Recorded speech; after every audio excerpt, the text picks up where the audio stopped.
here.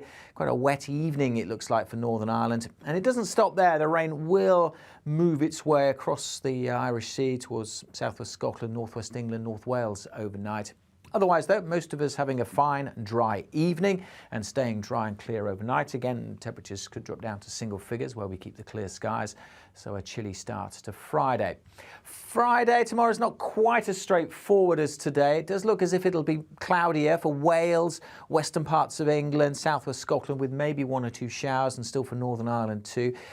Any showers across central and eastern parts, few and far between. So again, most places across eastern England and much of northern and central Scotland, dry and fine with some sunshine. And in the sunny spells, temperatures again getting into the low 20s, feeling pretty pleasant. Some of these North Sea coast a little fresher on Friday. Saturday and Sunday, well, still some sunshine certainly across the north, but in the south likely to turn cloudier with an increasing chance of some showers.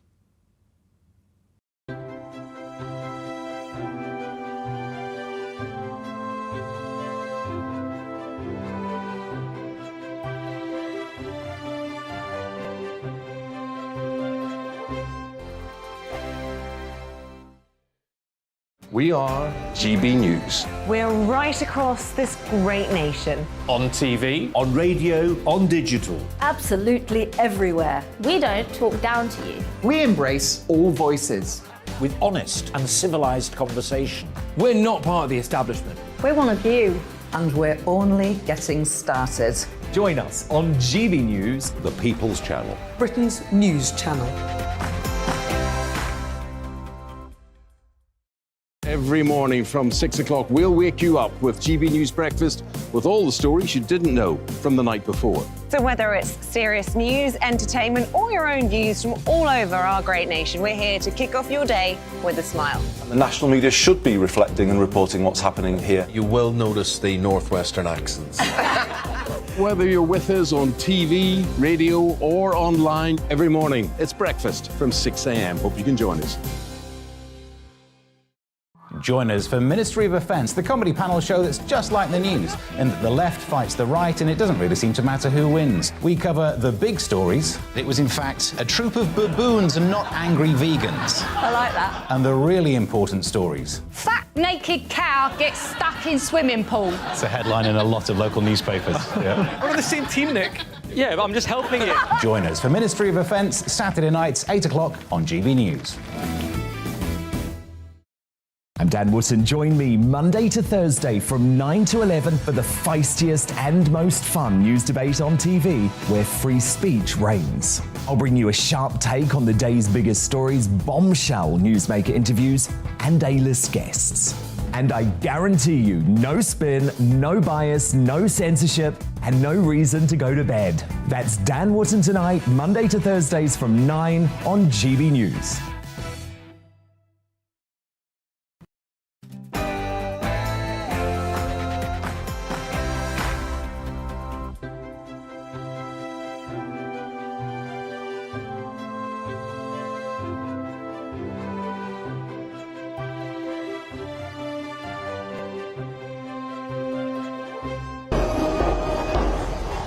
Good morning and welcome. I am Alastair Stewart, live from Buckingham Palace, and I and my guests will be with you for the next 4 hours, hosting the start of GB News' coverage of Her Majesty's Platinum Jubilee. At about this time, 70 years ago, the gold state carriage drew out of Buckingham Palace and took the Queen to her coronation in Westminster Abbey. In a sense, it should never have been. She became Queen on the death of her father, George VI, who'd only become king himself because his brother abdicated. So, less than a decade after the end of the Second World War, this elegant young woman became Queen and reigned over a nation finding a new way in the world. A world locked in an East-West Cold War, threatened by nuclear weapons. There was a new relationship developing with a growingly confident Commonwealth. A new Europe, at peace now and determined to become something of a nation-state itself. And technology, science, medicine, everything advanced at an unprecedented rate. A new Elizabethan age, yes, but it proved to be a helter-skelter one at that. But she ruled over it, a loyal, calm woman of faith. A wife, mother, grandmother, and now great-grandmother. And today we celebrate all of that and more with experts, those who know her, those who have seen her and even met her. We are up and down the country as well. We're here for the parades, the flypast and the much expected balcony appearances. Now that's just over my shoulder with the red drapes and the wonderful gold tinge, and I can tell you that about 10 minutes ago a footman in his day dress came out with a secretary or somebody just to check that all was in order. We think Her Majesty the Queen will appear there not once but twice, the second time, with working members of the royal family. So there's everything to enjoy. You'll occasionally hear bands march by as the guards march off then into the Mall. We had the Royal Horse Artillery clunking along just a few moments ago. You're not going to miss a thing. But as always, we want to hear from you, our viewers and listeners around the country. Let us know what you make of the pomp, the pageantry and the parties, and how are you celebrating this momentous occasion. And if you've ever met the Queen, then do share those memories with us. Email us on jubilee@gbnews.uk or tweet me or us at GBNews.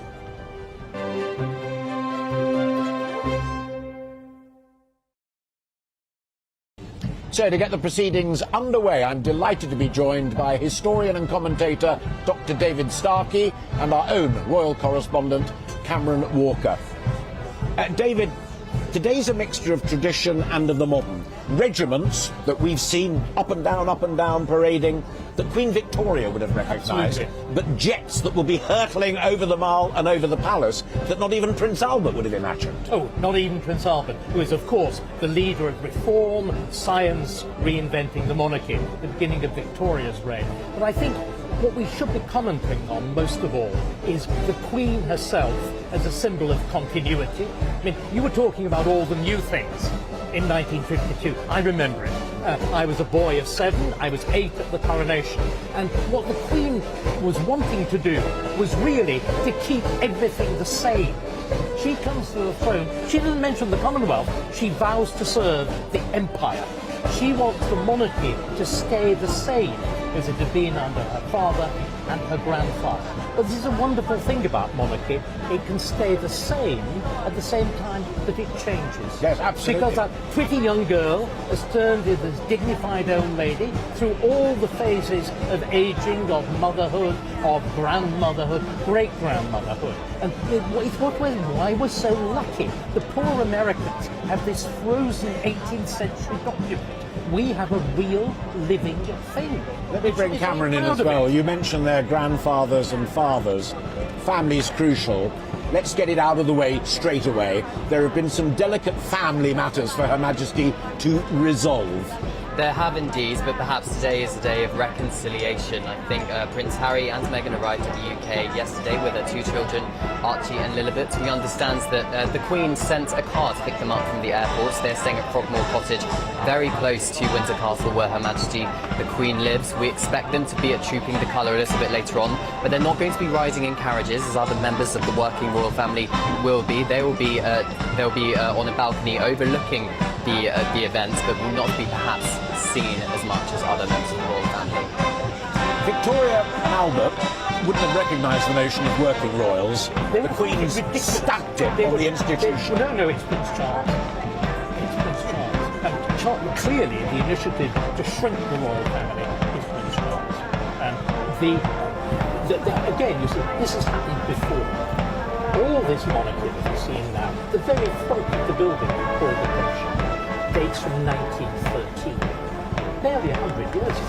The House of Windsor is invented in 1917. And what did they do then? Well, again, what Cameron's been talking about, you turned a German dynasty, maybe called Saxe-Coburg-Gotha, the family name of Victoria's husband, Prince Albert, you turned it into a British family.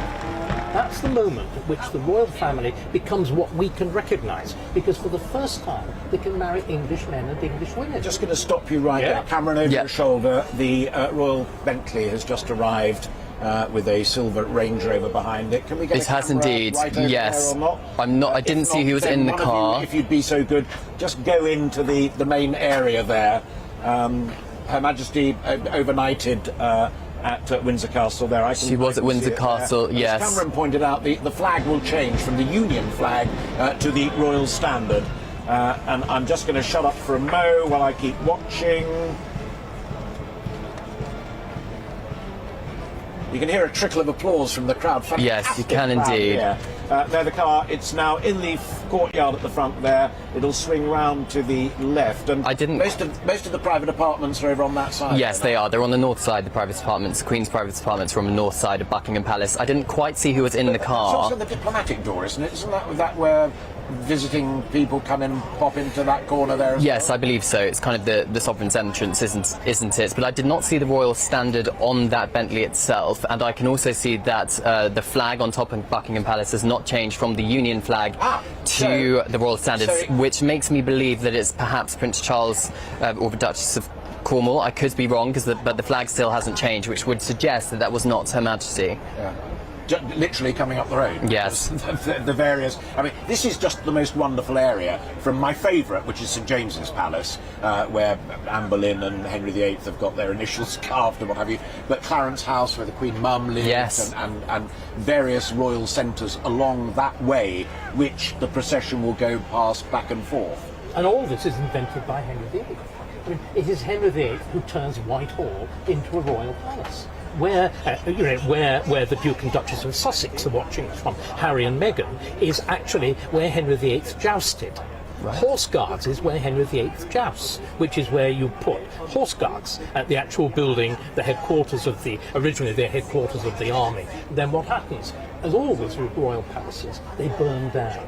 So the Palace of Whitehall burns down at the end of the 17th century, and it leaves only the bit that goes along St James's Park there, which I always call, it was the royal playpen.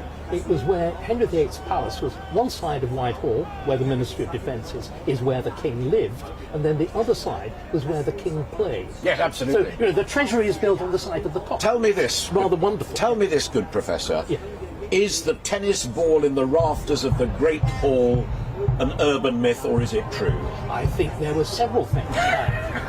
Some of them mentionable, some of them not. But it was a real living working palace. And then when it burns out in the 18th century, it's reconstructed as the headquarters of this new great imperial state.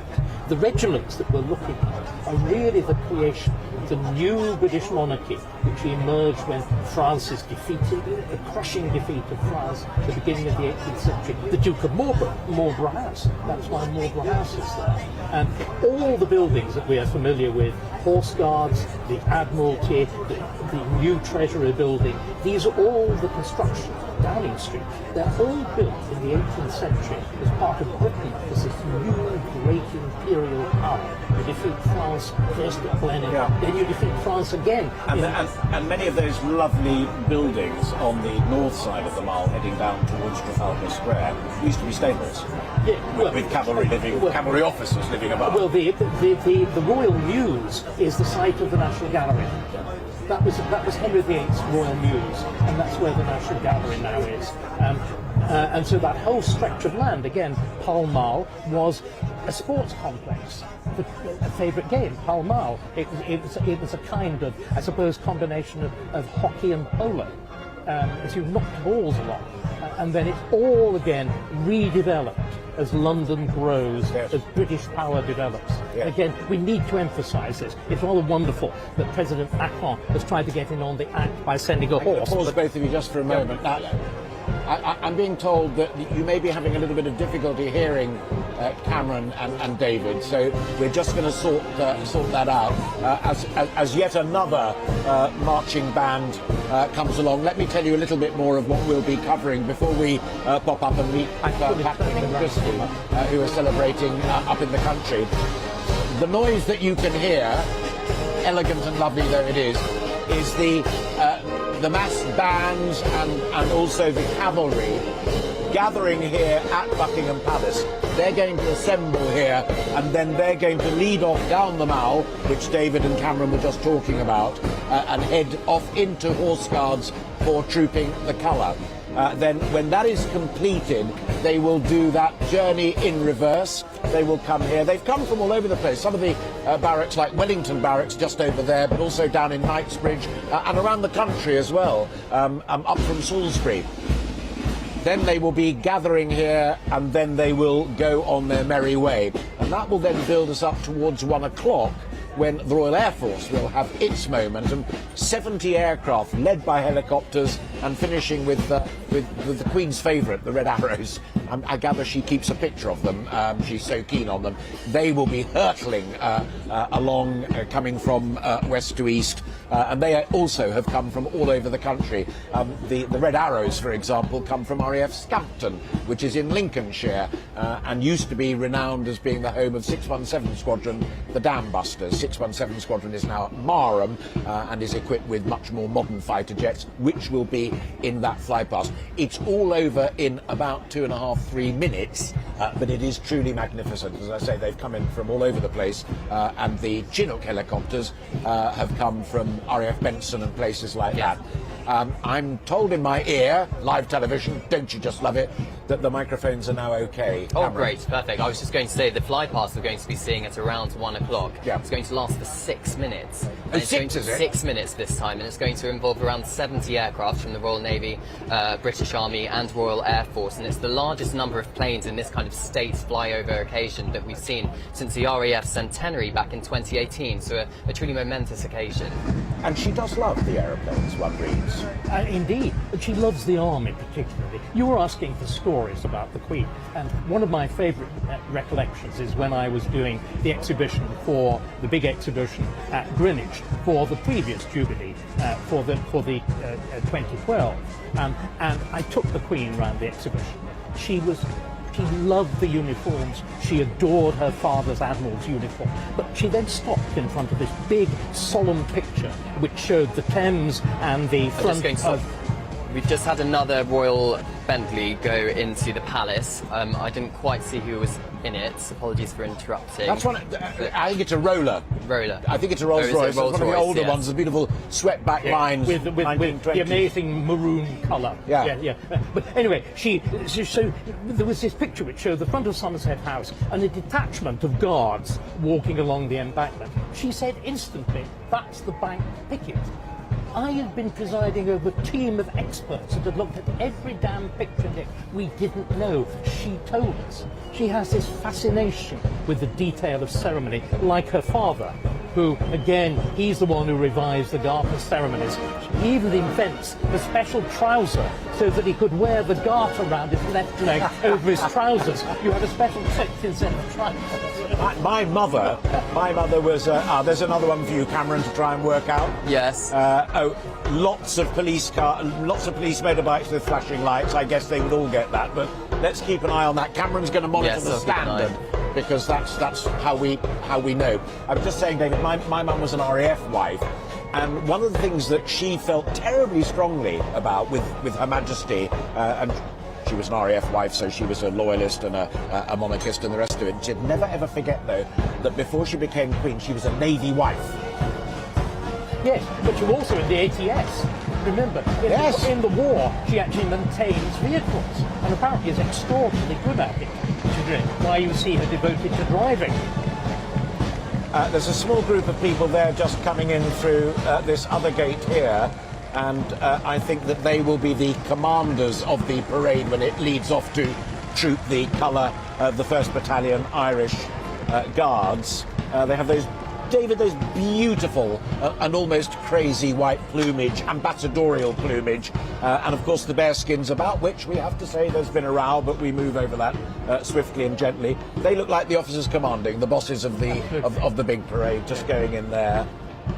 No change in flag, Cameron? No change in flag just yet, so perhaps that was the... Right, well, we'll let them do that. Yeah. We're still competing with the bands of the guards. Well, they're accompanying. It just adds to the atmosphere. Yes, I'd like to think they may be accompanying us. Absolutely. And we will merely nod to their presence as and when it happens. I want to throw this out there as well, because we've talked, I hope informatively, for the lovely people kind enough to be watching us and indeed listening on GB News Radio too, about that theme of continuity, about that theme of modernising but building upon that which exists without throwing the baby out with the bathwater. We have today the Platinum Jubilee of the monarch, in the presence of her heir apparent, in the presence of his heir apparent, her heir presumptive, and the fourth, little Prince George. 4 generations of succession. Talk about banked. Yes, I mean, it's a historical occasion, isn't it? The first time ever in British history that we have celebrated a platinum jubilee. 70 years of service, as you said, Alastair, with the heirs in present. And I think trooping the colour for the first time, Prince Charles, the Prince of Wales, will be taking the royal salute at Horse Guards on behalf of Her Majesty the Queen. Her Majesty will, we understand, is going to be doing a separate salute from the balcony at Buckingham Palace when they parade back towards the palace. And on the balcony for the royal fly past, it's only working members of the royal family that will be there. So that just shows a continuity and perhaps Prince Charles's wish of, in the future, a slimmed down monarchy. I mean, what maybe just butt in from. I'm hoping this cameraman, I think, is on it. I'm assuming that this is the band of the Irish Guards, because look at that magnificent wolfhound at the front of it, leading the way, and there they go, and they are followed by the pipers, who are regaled there in tartan, and then more of the Guards bands, and still they come, still they come. One of the biggest gatherings, largest gatherings of soldiers, and as David pointed out rightly, sailors and airmen and women to have been assembled for this truly remarkable Platinum Jubilee. Cameron gave a nod to the 4 generations of succession. David? Yes, and what we forget is how often the monarchy is hung by a thread. Right through the Tudor period, there's barely an heir at all. And when the only daughter of the Prince Regent dies at the beginning of the 19th century, when Charlotte dies, there isn't a single grandchild of the monarch left. So what we've got used to from Victoria onwards is this very large royal family, very fertile, producing lots and lots of children, save again the moment of the Queen. If you actually look at it, then you had a king coming to the throne, Edward VII, Edward VIII, the king who abdicates. Yes. You've barely got the succession hanging by a thread, which is why it goes to women. So the Queen and her children have almost overdone their duty. This is the problem. You would get, naturally, an ever wider and wider royal family. Back in 1917, when the monarchy became British, again, the King, George V, took the opportunity to cut down this huge Victorian royal family.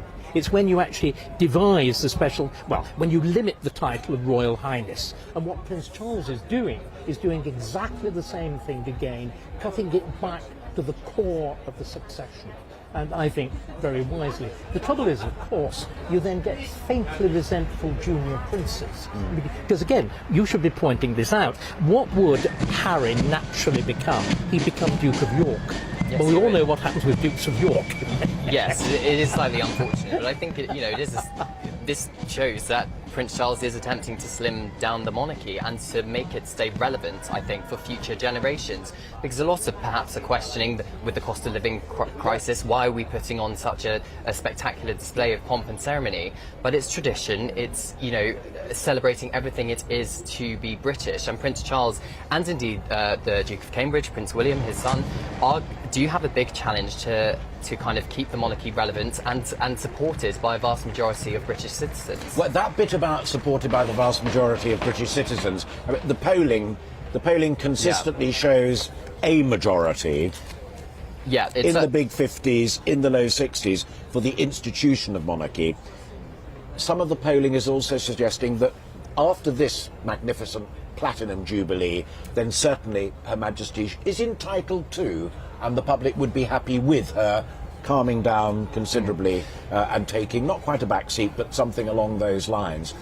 Is that modification, that shrinking down, getting rid of the spares, as it were, also nodding to that public sense? We don't want to keep chucking money at something that grows and grows like topsy. Well, perhaps, but a YouGov poll came out yesterday which shows that Her Majesty the Queen is still very much the most popular royal amongst the British public, followed by Prince William, the Duke of Cambridge, her grandson, and then Duchess Kate, the Duchess of Cambridge. Prince Charles and Camilla are below that, so I think they in particular have a big challenge to kind of make themselves perhaps more popular. But careful, monarchy isn't by election. No. Monarchy, I mean, that's called a president, and we don't have one. And it was really important, I think, is to understand monarchy is really about the truth. We don't create our politics. We don't invent the fact that we're British. We're born British. And monarchy really is the best way of conveying to people that we're all a product of history. And if you actually look at the quiet dignity of this, the avoidance of large rockets pointing at the sky, new weapons, but contrast that even with France, even with the French Republic, where when they have their Bastille Day parade, they actually advertise the vulgarity of modern weapons. Here we keep them safely in the sky. Look at our police. They're not militarised. Unfortunately now, they have to carry guns, but they're deliberately wearing a non-military uniform. We are not a militarised state. We have a wonderful army, but it keeps out of politics. And it performs essentially ceremoniously. All the things we're seeing now have very little to do with modern tactics. The last time artillery was pulled around like that was the Boer War. So it's military, it's wonderful, but it's the ceremony of war. Again, it's something we've really forgotten because the First World War made war horrible. Yes. It turned it into something nasty and khaki. This is war, dare one say it, as glorious, as toxic masculinity. This is, truthfully, I think, what's actually going on in the Ukraine. But indeed so. But there is also, and I'm going to only take you one step back into the analysis because I profoundly agree with you. But this institution, not least herself, and her father and her grandfather, who you pointed out to me earlier, there was a very close relationship with. They have the dexterity to realise that being Saxe-Coburg-Goethers was not a good idea. Was a very bad idea. Not a good idea. Was a very bad idea. But what's really striking, you deliberately remember we reinvent the monarchy in response to the Russian Revolution. It happens in 1917. George V, the Queen's grandfather, had been very, very close to the Tsar. He knows that Tsarism, because it's conservative, because it's reactionary, is going to destroy monarchy in Russia. He's determined that monarchy won't be destroyed in Britain, and he modernizes. He makes it British. He makes it above all a monarchy of the people. Because again, you see, one of the things we forget is how recent democracy is here. We talk about ourselves as though we're an old democracy. We're not. Democracy only happens 100 years ago. In fact, less. You lot only got the vote in the early 1920s. No, but seriously, you can't have a democracy without women having the vote. And there's this extraordinary shift. So the monarchy changes is exactly the moment we get democracy. This is a paradox. It's a republican monarchy. It's a democratic monarchy.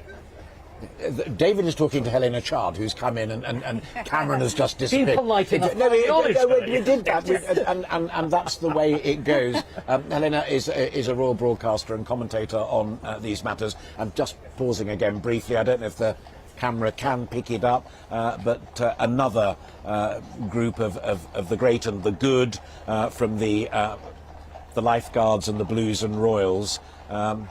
Those horses are always black. It was decreed by Charles II on his restoration that the cavalry guarding him closely should all be black horses, and goodness me, they look absolutely magnificent. Helena, great to see you.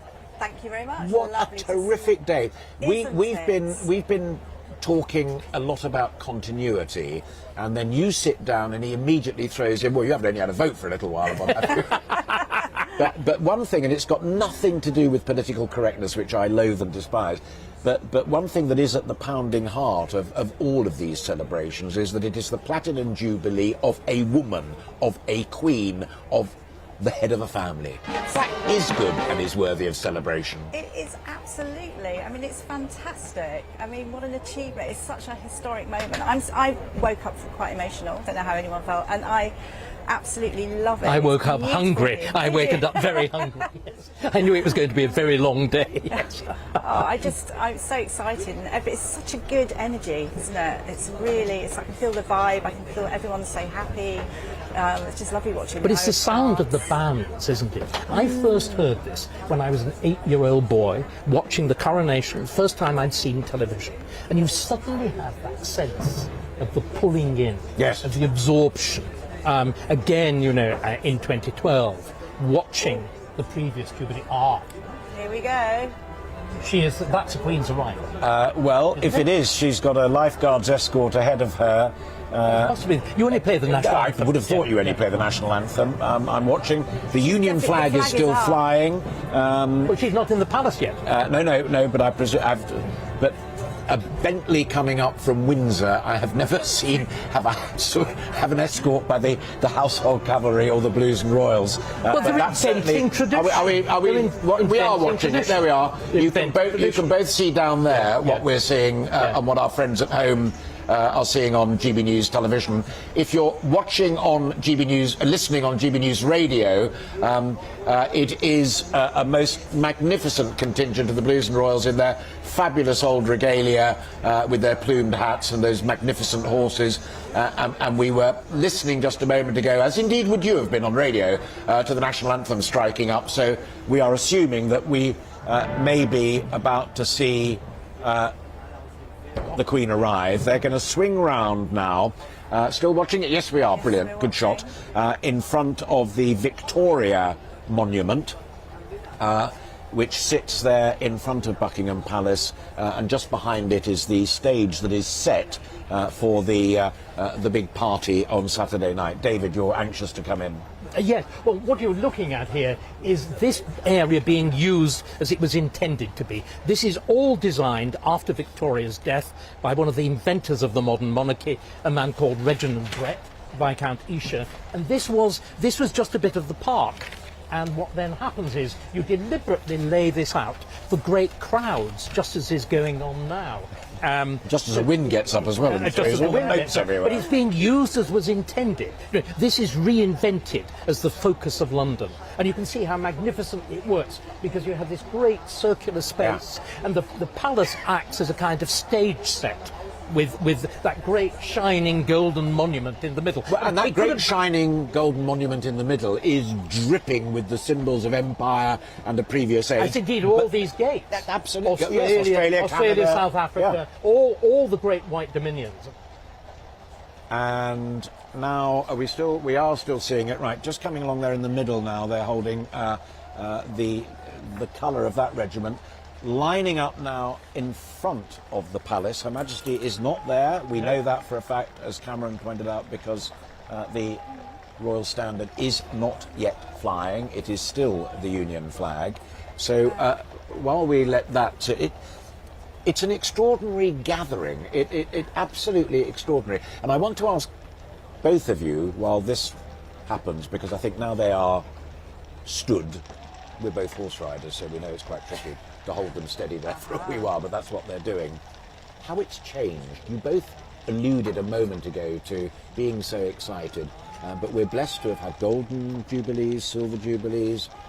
The river one was not such a great success. We're running out of the sort of substances to commemorate. I think the Queen herself at one... Diamond, yeah. Oh yeah, absolutely. Yeah, the 2012. Yeah. But she said, I don't think anyone had thought of a platinum jubilee. I know. I mean, it's fantastic. Is there a pattern? I mean, are there boxes that need to be ticked, like military fly, Royal Air Force fly past and all of this stuff, or can they evolve even the celebration of a jubilee? They do. They're first invented by Victoria. Under Victoria, who is the first monarch really to reign long enough to have them. So you have her golden and her diamond, and that's when, of course, you have the beginnings of this ceremony. But Victoria, by that point, is very immobile, and she doesn't even go into St Paul's. She actually sits in a carriage outside whilst the celebrations take place inside. I mean, that immobility issue is extraordinary. What a knock-on and what a coincidence. It is, but she is incredibly communicative. She is brilliant with her voice, and you know, she's 96. Yeah, I was about to say. We struggled up the steps. Come on. But she's, I mean, just seeing her recently, she's going to so many events now, and it's just so lovely to see her radiant smile, and it's just perfect. And these, I mean, these whole events, I mean, they have to stay of a similar ilk, the tradition. I mean, I know our American friends. I do some broadcasting there, and they absolutely absolutely love the royal family, and they want to see this. They wish they had this themselves. And well, Alice Porter, our reporter, is down amongst the crowd, and we'll be talking to her a little bit later on. But folk who've come from Australia and from the United States of America, ironic given what we were saying in Australia, yes, they're debating whether they want to remain on board, and there is a live debate going there, and members of the senior members of the royal family, and so that's fine, not a matter for them. Americans coming all this way. I mean, I always say to my American friends, well, it's your fault, 1776, we didn't do it, you did it. Got to keep it international. But you see, the problem with the poor Americans is they steady. It's really true. They're rich, poor, rich Americans, because they have to venerate an 18th century document. They have to worship a constitution, which means America is still fundamentally in the 18th century. It's really why the middle of San Francisco looks like Hogarth's Gin Lane. It's why you have the violence of the gun violence. Here, we've got this wonderful thing of a personal monarchy which completely changes and evolves. Helena Child has left us, and very, very kind of her to do so. Nigel, yes, sorry, it's live television. I'm just looking down there again, and I'm seeing beautiful old coaches come in there. Before I bring Nigel in, David, they will have come from round the corner where there is the coach yard and the Royal Mews. The Royal Mews. We were talking about muses earlier on. And this is the real thing in action. So yes, it's a palace. Yes, it's a symbol of the monarchy and the rest of it. But as I say, just round the corner, there's a beautiful art gallery, which David also talked about earlier on. But these magnificent carriages, and what a fantastic job of work the men and women who are in there do. But the whole thing, you can see your face in that. There's a huge pride manifestly in this, and of course they're historic in themselves. Each one of the carriages has a name for when it's first used. And it's a working building. I mean, we talk about working royals. There's an enormous number of people who are required to keep ceremony perfected, the uniforms in perfect condition, to dress the Queen. And everybody goes, oh, well, isn't this terribly expensive? This is cheap compared with the presidency. But no, seriously, the costs of the monarchy compared with a French presidency or an American presidency, it's dirt cheap. Yeah. And bearing in mind, on the whole, people don't queue up to look at French presidents or American presidents. People do here. Let me bring Nigel Cawthorne in. You've written many books and observed and followed this. I mean, as a story, as a narrative, but also as a piece of history.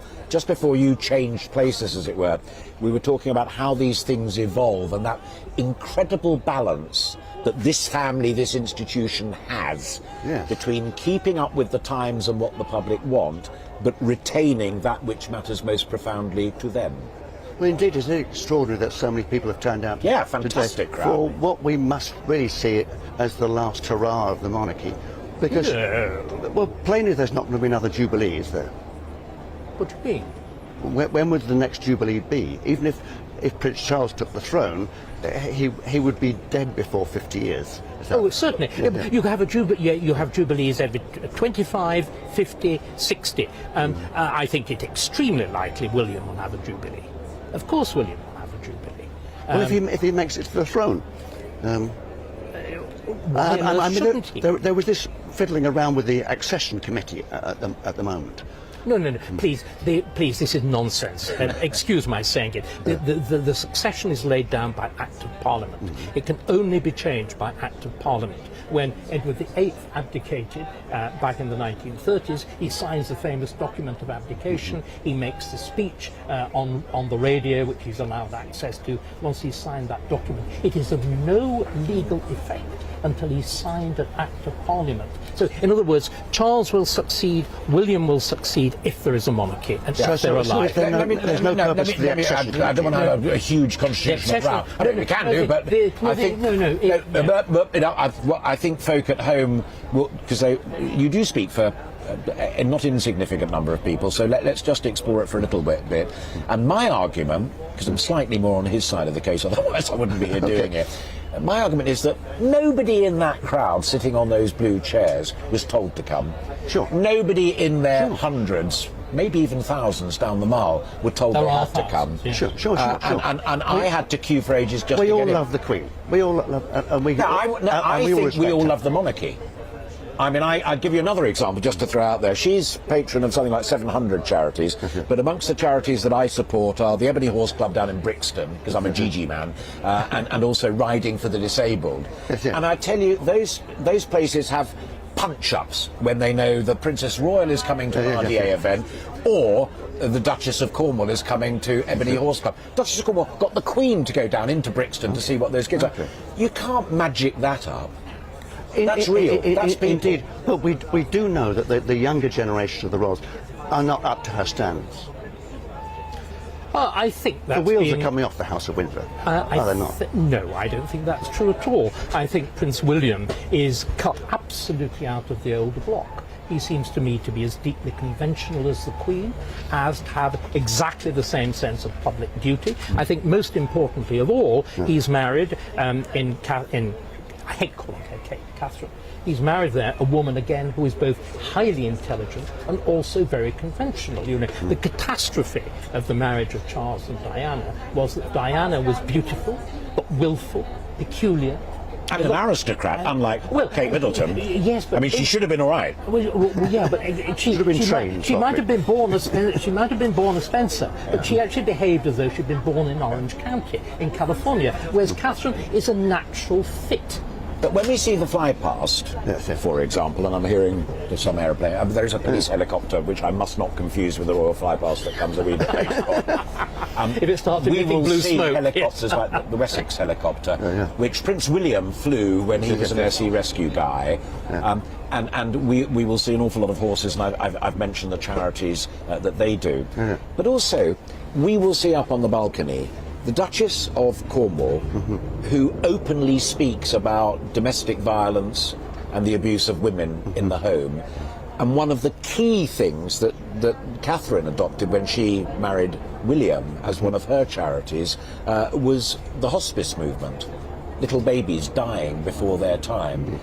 It just strikes me that that's a younger generation of royals with their finger absolutely on the pulse of this country. But we've also seen coming past here guns that haven't been used since the Crimean War. They're not there now. Well, the whole point about those guns is, as I was trying to explain, this is war that's been defanged. If this was a parade in France or in Moscow, there'd be modern, vicious weapons designed to overawe, to threaten, to terrify. This is something different. This is the dignified, the beautiful, the noble aspect of war. Something that we've forgotten, something that we need to remember. We're suddenly remembering now, because of the Ukraine, that we need armed forces. We've all pretended we didn't. But this shows how you can have an army that is not a threat. Yes. That is also part of a civil and civilized society. And I think, again, this is something to be enormously proud of. If you look in France, you have always the threat of military coup, because you have the Napoleonic tradition. America, because it inherits this very good thing from England, there's never been a threat. Here, there's never been, since the 17th century. You were talking about these Guards regiments. They come about as a result of the last solution of a military coup. The Commonwealth, when Cromwell becomes Lord Protector, is the last time, indeed the only time, that we've had a successful military coup in this country. That, again, is something to be wonderfully proud of. Everywhere else in Europe, there has been the violent intervention of troops in public life. It's wonderful. Nigel, I'm going to stick with that theme and do say whatever you want to do, but let me add another thought to it as well, because it literally just came to me as David was saying what he was saying, and that is the other royal families across Europe. People always smile lovingly about the Dutch on their bicycles, and up in Norway there was a wonderful interview, I think ITV News did it, with the Queen of Denmark, who's a close friend of the Queen as well. And I was just sitting back thinking, is that what the Dutch want, or is that just what's happened, or is that what the Danes want, or has it just happened? And is this what we want?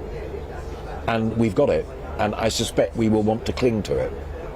It's that evolution bit. I can see that your point there. However, there's a maggot in the apple here, isn't there? Prince Andrew.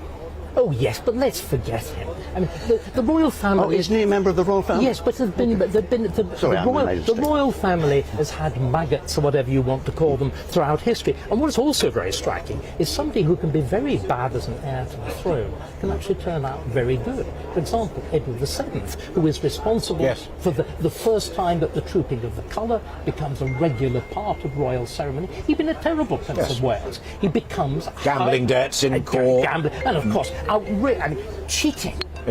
Mingling with people who were cheaters, and instead, as a king, he turns into kind of little Henry VIII. Your publisher commissioning a book on your punch-up with David Starkey on GBNews. It's been an elegant and mind-opening exchange. A little exchange of rapiers. You're watching Alastair Stewart, and it's not Friends, that's a programme I do at weekends, but these are Friends, and it's lovely. We've been chatting here about the Platinum Jubilee. We're on pause mode at the moment. I don't know why. We have people like the brilliant Cameron Walker who's trying to find out why.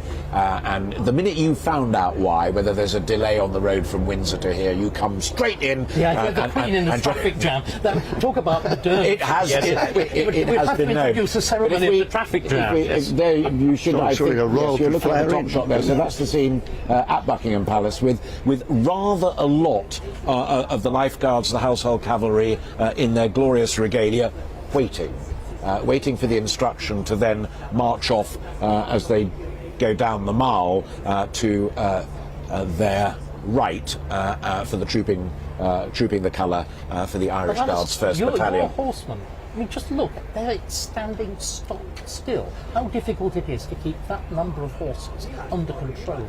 And a huge number of them have never sat on a horse. I've never understood that, why they would want to join. I can understand joining the army, but particularly for a cavalry regiment. David Starkey has heard a command being given. We're just going to pause for a moment. Look, the echoes are coming out. Right, what's happening? Okay, so I'm not sure if you can see. Yes, there we go. So there's a group of the staff from the palace coming out. It's a state landau. And it's a state landau coming out. So the junior royals, as it were, are beginning to process, and we'll try and spot them as they come. While that's doing, let's just put Andrew away for a moment. Okay. Only in the sense that my argument would be that that's another example of her deft touch, that she knows what to do. She said her public peacemaking bid when he escorted her, but he won't be up on the balcony. No, it was also Scotland Yard's deft touch not to investigate the allegations made against him. Okay, can we park that one? Certainly. Absolutely. And that is not to belittle it, demean it, or dismiss it by any means. Now, I'm just trying to glance down here.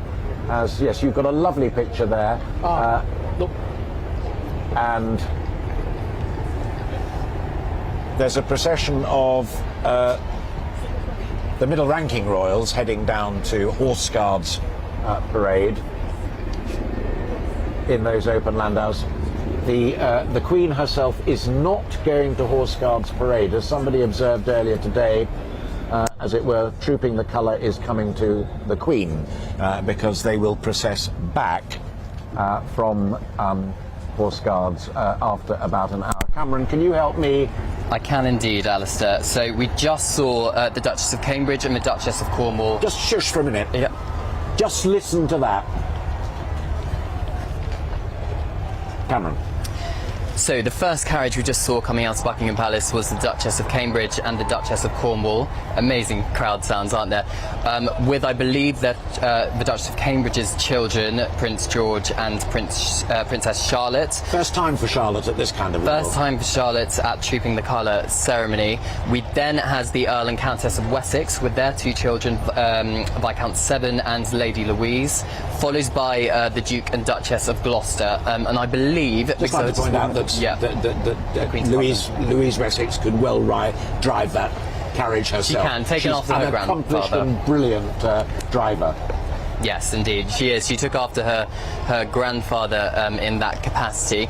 We understand a bit later on, I believe, who are we seeing now? We are expecting Prince Charles, the Prince of Wales, the Princess Anne, as well as the Duke of Cambridge, Prince William, riding on horseback down the Mall. Yeah. The band of the lifeguards in that beautiful Elizabethan regalia are then moving off with, look at those, the beautiful grey horses at the back, and then bit by bit the Blues and Royals are moving slowly behind them. So the procession is underway. They're coming out now. Yes. That's the royal party. So this is the royal party, which we are expecting. No, we know it to be the Prince of Wales, who is taking the salute at Trooping the Colour on behalf of his mother, and he's Colonel-in-Chief of the Welsh Guards. They're riding abreast. Yeah, they're riding abreast.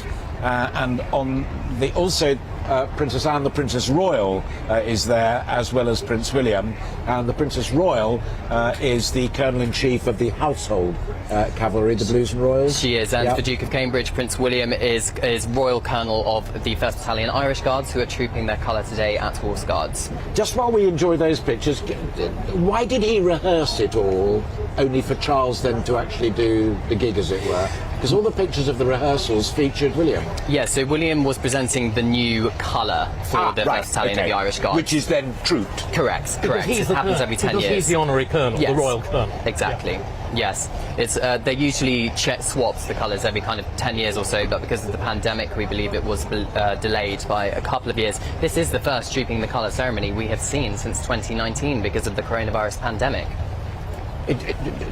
Almost the medical interruption that dare not speak its name. It's held so many things back, and also, although Her Majesty, like a heavy cold, understood that she had it, albeit briefly, but it's all been saved up, and it is all now being unleashed. And there you have a fantastic picture there of the royal party, three abreast, as David Starkey said, Prince of Wales, Princess Royal, and the Duke of Cambridge.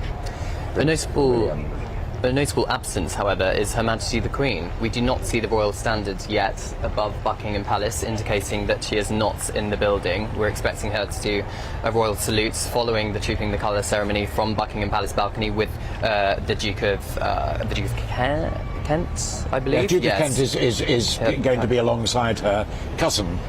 Yes. His papa was brother to George VI. George VI, yeah.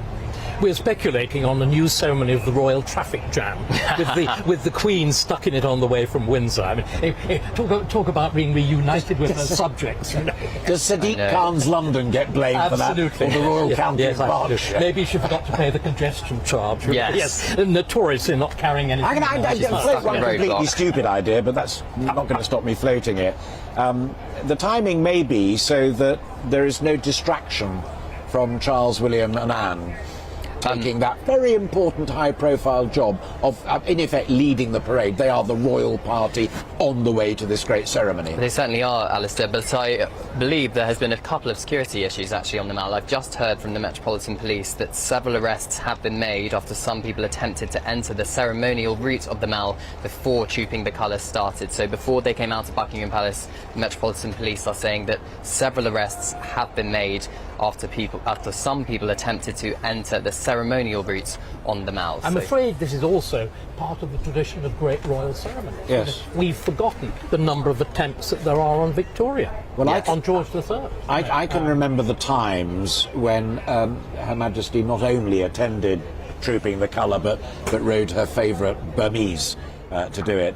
And I can remember there was an occasion when somebody in the crowd pulled a gun. There was, I believe it was 1981. Her Majesty was on horseback. Princess Anne in the Mall. Yes, absolutely in the Mall.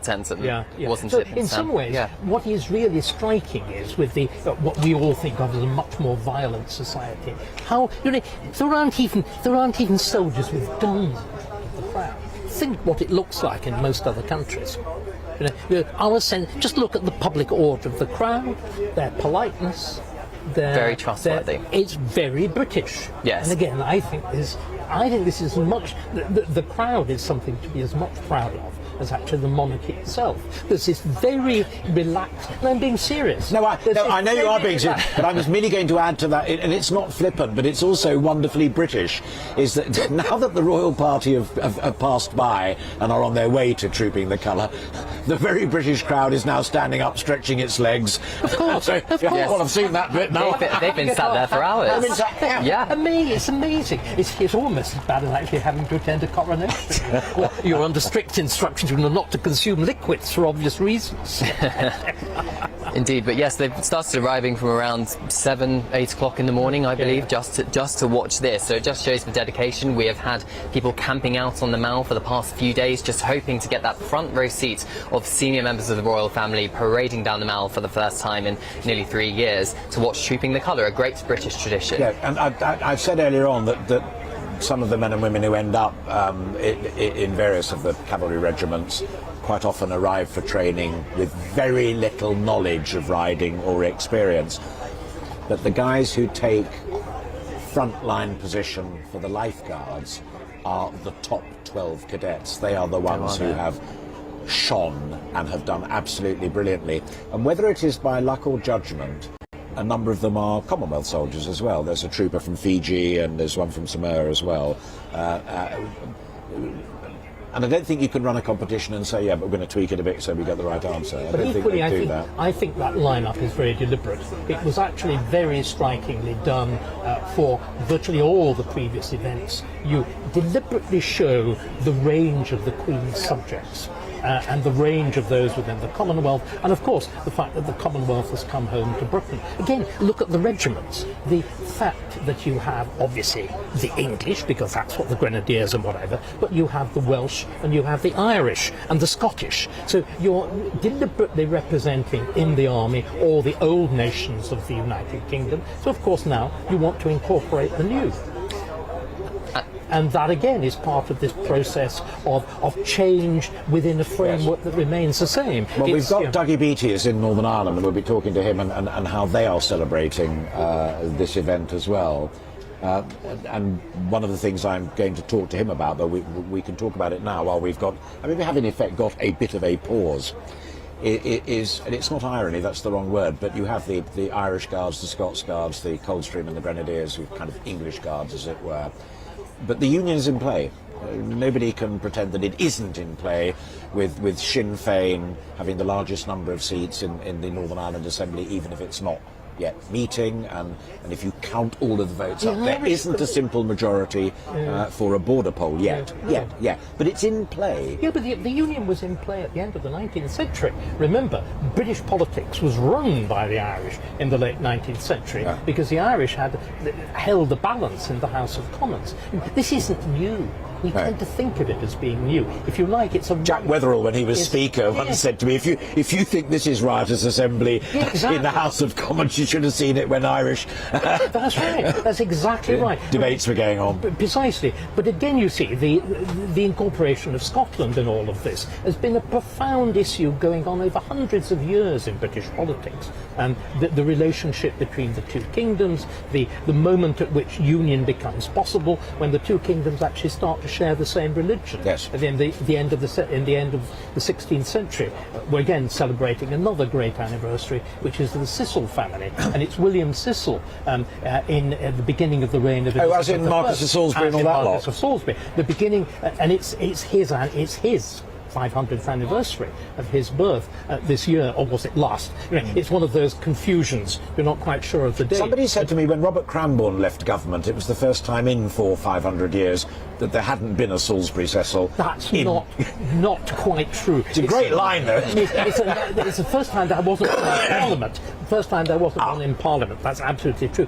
But it's Cecil who negotiates the first practical union between England and Scotland. It's not called that, but the Treaty of Edinburgh in 1560 establishes a kind of English protectorate of Protestant Scotland. Before that point, of course, the Scots were always preserving their independence against the English by being allied with France. In 1560, the Scots allied with England to preserve their independence against France. So you stand politics on their head. But these monarchies are very old. They go on. Certainly, you shouldn't be surprised. You and I are doing a programme on Friday, which I'm hugely looking forward to, about Elizabeth II, our greatest monarch, and one of the areas that we will be for sure talking about is the union.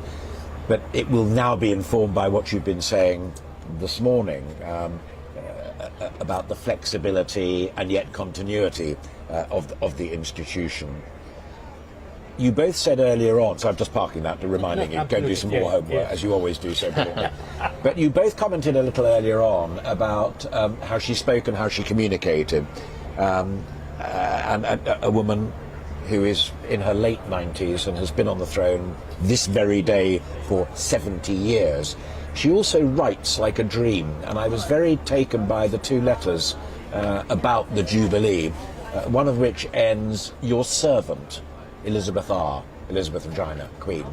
And the other, which is in all of the papers this morning, and it's a much shorter, but it's a lovely note, where she simply wishes everybody well and hopes that we can celebrate great memories. She certainly does. I've got the letter here, if you'd like me to read it. No, I would, because I say I've read it in the papers, but some people may not have been able to have a chance to do that yet. So do share, Cameron. Yes, I will. So she released it last night, along with a new portrait of herself to mark the occasion, taken in Windsor Castle last week. And she said in the letter, "Thank you to everyone who has been involved in convening communities, families, neighbours and friends to mark my Platinum Jubilee in the United Kingdom and across the Commonwealth. I know that many happy memories will be created at these festive occasions. I continue to be inspired by the goodwill shown to me and hope that the coming days will provide an opportunity to reflect on all that has been achieved during the last 70 years as we look forward to the future with confidence and enthusiasm." Yeah. Not throwaway lines. No, and also she doesn't do throwaway lines. But also, your point about servant is interesting. That's how the Pope signs himself: servant of the servants of God. And it's this business of both a monarchy, which is you look up to, but at the same time, the monarchy draws the strength, well, indeed, by the grace of God, the DG that appears on the coinage, but also from, as you said, that loyalty, that reflected relationship between the Queen. Subjects is now an awkward word, the citizens, because we are a royal republic. We're a monarchy, and yet the Queen exercises absolutely no power. You were making the points earlier on about the European monarchies. The interesting thing is, I don't know whether you know this, the European monarchs, you mentioned the Queen of Denmark, they exercise much more direct political power than the British ones, because they generally have the role as acting as political referee. And because, of course, they all have complex political systems where you have many different political parties, you have to assemble cabinets. And I had an extraordinary exchange. So the royal family plays the role like the president in Italy, who is forever having to try and negotiate a government. And I once had a wonderful, for reasons too complicated to know, I'm a reasonable acquaintance of the Queen of Denmark, who is wonderfully funny, naughty, and smokes the whole of the time. Daisy. Is that No, Margaret. Oh, Margaret. Margaret of Denmark. And I was once, after a rather drunken dinner, sitting on the she was actually sitting on a fender. I'd had to say, "Ma'am, what do you most enjoy about being Queen?" And I knew she was fascinated by the whole business of, she is a theatre designer. She does what's called decoupage, cutting things out to make patterns and whatever. So I knew she was very handy. And she looked at me very hard and smiled and said, "Cabinetry." And they said, and then she explained, making, breaking cabinets. Can you believe it? As in Walpole cabinets, not as in Walpole Chesterfield, or indeed as in Blair cabinets or Boris cabinets. But I mean, that wonderful thought. Again, she mused. I call it carpentry. Are there many European royals here for these events today? I don't believe so. I think it's very much a British monarchy thing. It is very much so. But I think the last line of Her Majesty's letter this morning or late last night, it again speaks to the future of the monarchy and very much handing over to the next generation. So I think that was quite significant, 70 years on the throne, and as we've seen, Prince Charles, Princess Anne and the Duke of Cambridge riding down the Mall without Her Majesty. I don't believe she's arrived yet, but towards trooping the colour in Horse Guards Parade. But again, that point about memory, what I was telling you as a boy... I'm just being told that the Prince of Wales has taken the salute at the Trooping the Colour, so it's not too long before that entire glorious equestrian and military will wriggle its way back, and more than 12. I remain intrigued, I have to tell you, as a journalist first and foremost, as to why the Union flag is still flying, why there is still no sign of Her Majesty. Well, it would suggest she's not here yet, wouldn't it, Alastair? I think it would confirm it. Yes, certain she's not here. But I mean, going back to the business of memory, I mean, I remember as a boy of 8 that moment of that extraordinary moment of the coronation. My reaction to it, watching. I mean, tiny details. Our favourite memory was Queen Salotti of Tonga. It was a vile day. Totally vile day. What's going on? Anyway. It sounds like the crowd is just cheering. I'm not sure if they're watching the big screen rather than anything else. They'll be cheering somebody with an ice cream or something in a very British way. It was a foul day at the coronation, and there was pouring rain. And the only person who insisted on riding in an open carriage was Queen Salotti of Tonga. And opposite to Queen Salotti, there was a funny little man wearing a top hat. And Noel Coward is famously asked who was sitting opposite Queen Salotti of Tonga, and he replied, her lunch. Which I'm afraid on the other side PC days. On the other side of the screen, duty done. Prince of Wales, Princess Anne, Princess Royal and Duke of Cambridge beginning the process of leading off this extraordinary array of soldiers, sailors and airmen, predominantly cavalry there, but the marching having been done, and I'm told it all went off very smoothly, and they will then wend their way back. That may take a little longer. There's an awful lot of them there. There's more than 1,200 officers and soldiers from the Household Division, 400 army musicians and 240 horses. So a lot of organisation and rehearsal, I think, involved in the proceedings today. Rehearsals began back in March. Yes. And I was listening to a brilliant, quite senior military musician who was saying they come up with ideas, but they almost have to audition those pieces for the brass, the senior ranks, and say, yes, I like that. No, we've had that before, we don't want that. And it's almost a competition. Try and make something different, even though it's very much a traditional ceremony that's happened over hundreds of years. And again, you've got to pace it for the distance. Things that were written for the coronation, they actually work them out to the last step in the abbey to make sure that the piece of music lasts exactly the length that you need for the moment of the ceremony. And of course, these can go on a kind of, if you listen to them, they can go on virtually a loop. Oh wow! Because you have to tailor the music to what's actually going on. So there, the royal party coming down. That's the back part of Horse Guards Parade. On the wide shot, you saw what used to be the old War Office. And that is where we know for a fact that Meghan and Harry and others who are not going to be here observed the parade and observed members of their family going about their duties. It was their choice to decamp to the United States of America, but it is also their choice to gain permission to come back. They're very much with the family.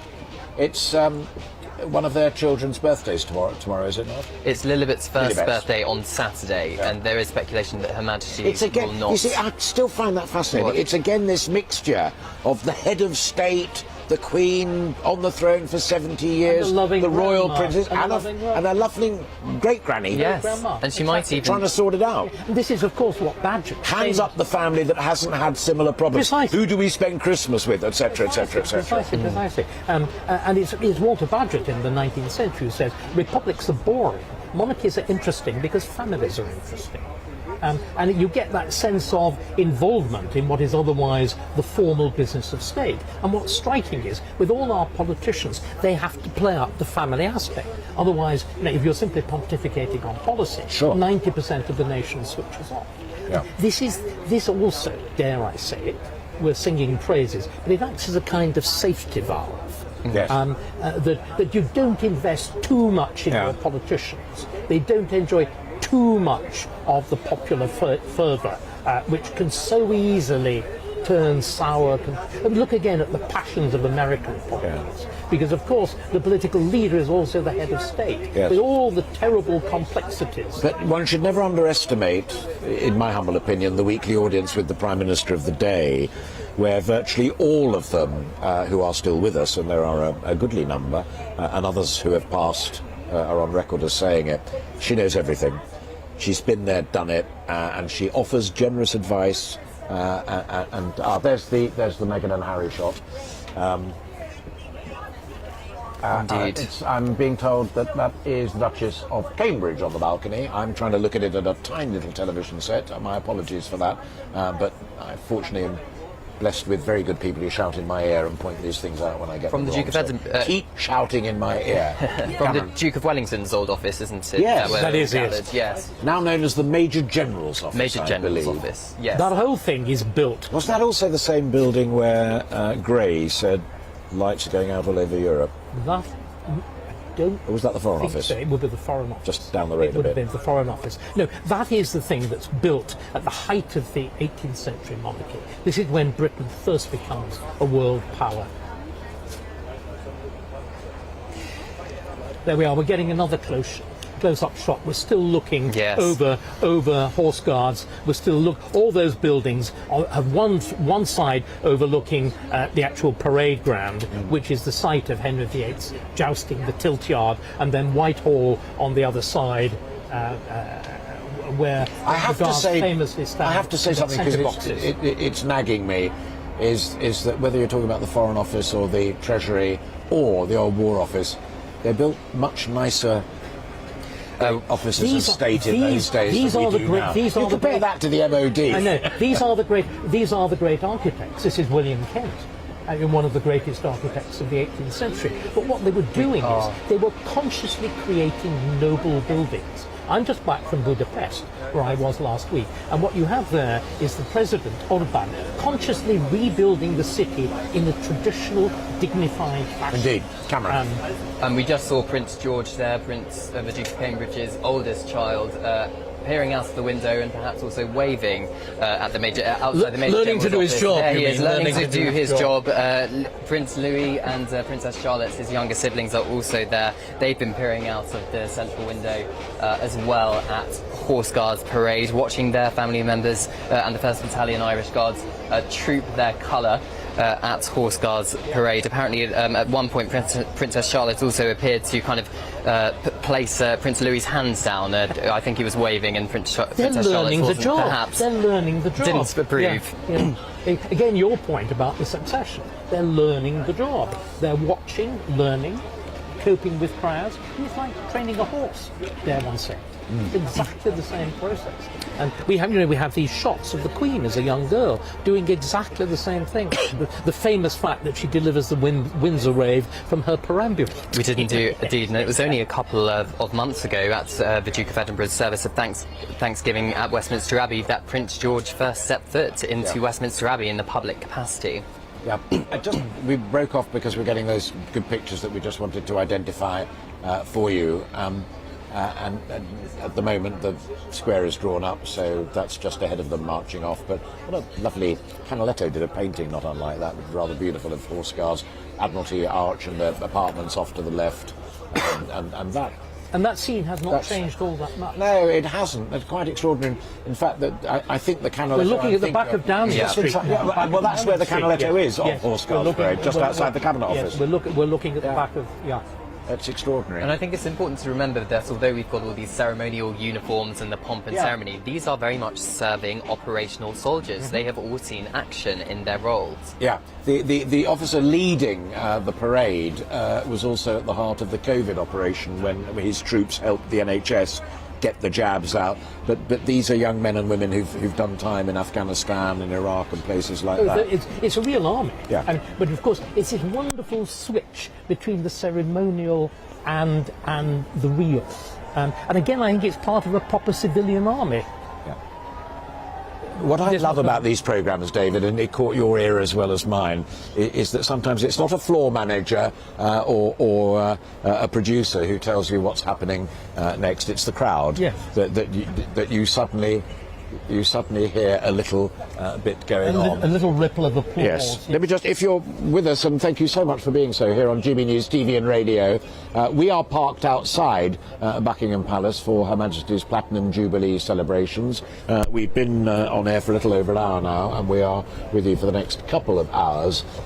The trooping the colour, not the trooping of the colour, trooping the colour as it's called, of the Irish Guards 1st Battalion has now been completed, and that was conducted with a salute taken by His Royal Highness Prince Charles, and he was accompanied by his sister, the Princess Royal Princess Anne, and his son and heir, Prince William, Duke of Cambridge. They've done that bit.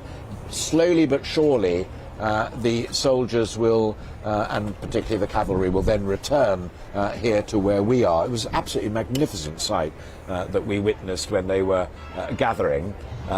Cameron Walker told us a little earlier on, there, again you're hearing a good deal of cheering going on.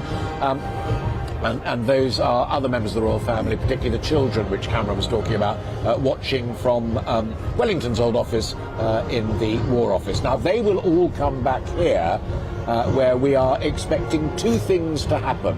Well, amongst many others, I'm sure. But the first is that we are expecting that Her Majesty the Queen will appear on the balcony, accompanied by the Duke of Kent, and she will take her salute of her soldiers and her cavalry as her Irish Guards have their colour trooped, which was just a wee while ago.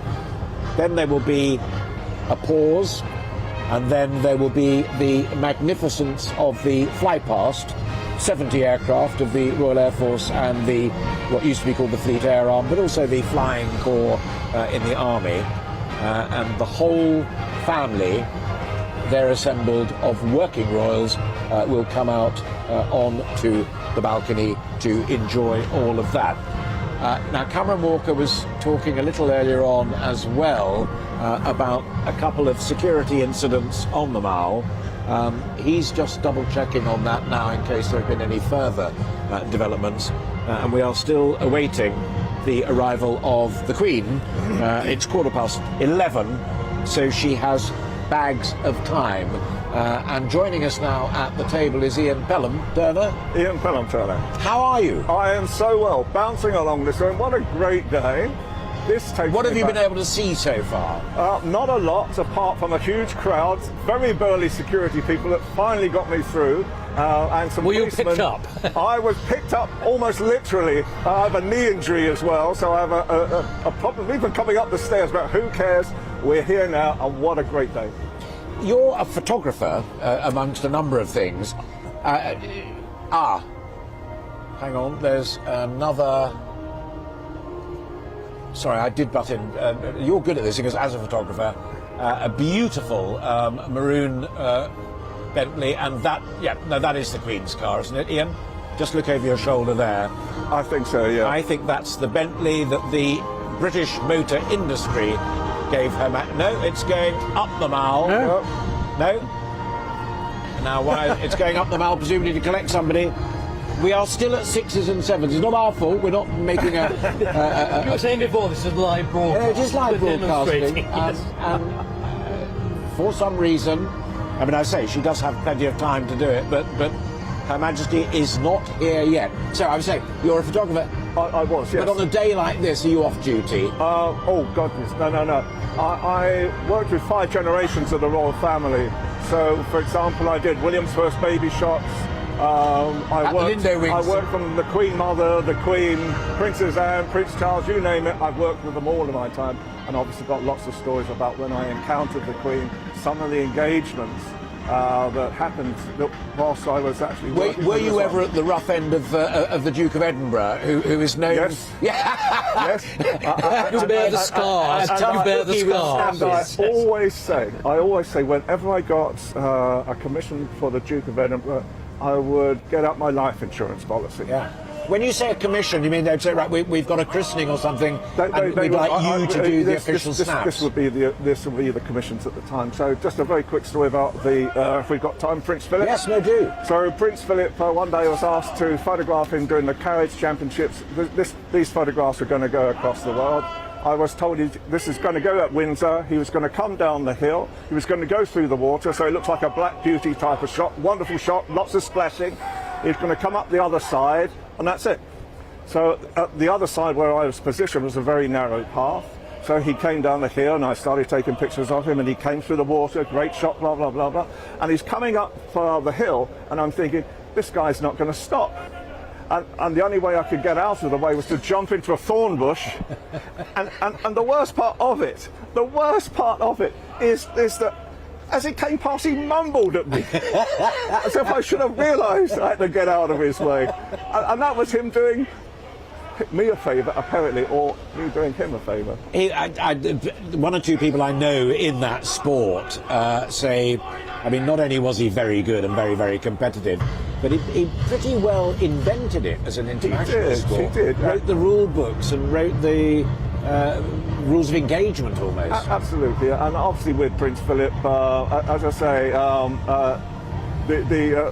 probably the worst thing that happened to me last year was that 10 to 12 it was announced of his death.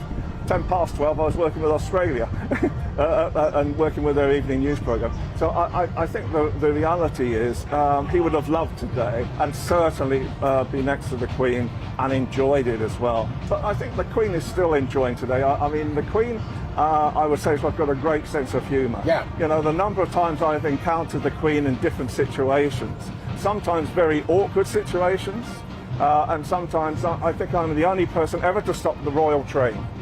What do you think of the photograph that's in all the papers today, sitting in the window at Windsor? I think technically it's very good. It's just a nice photograph again of it. It's the type of thing that is stoic and will work well, you know, across the world at the same time. So that's what they're looking for now. And I think, you know, it's those types It's of no photographs. Cecil Beaton, is it? When you actually think back to those original, extraordinarily romanticised photographs of the Queen, you know, they were heavily retouched.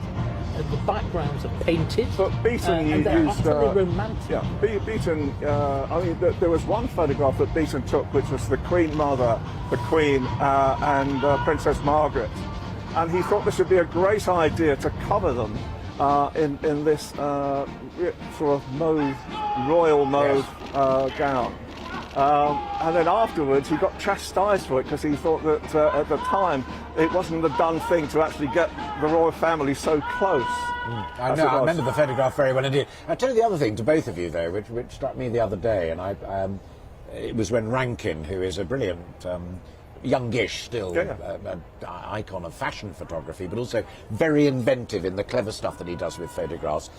The picture that he's taken of Her Majesty that is seen all over the place in the middle of the Union flag is of a huge smile, and it reminded me that David Bailey, again, one of the naughty boys of the 60s, absolutely.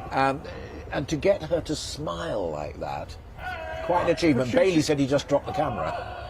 A very quick story if I've got time. One night, one of my friends was a great fanatic for royal cars. We're talking about royal cars today. And he was going round the back of Buckingham Palace and happened to come upon where the royal cars were.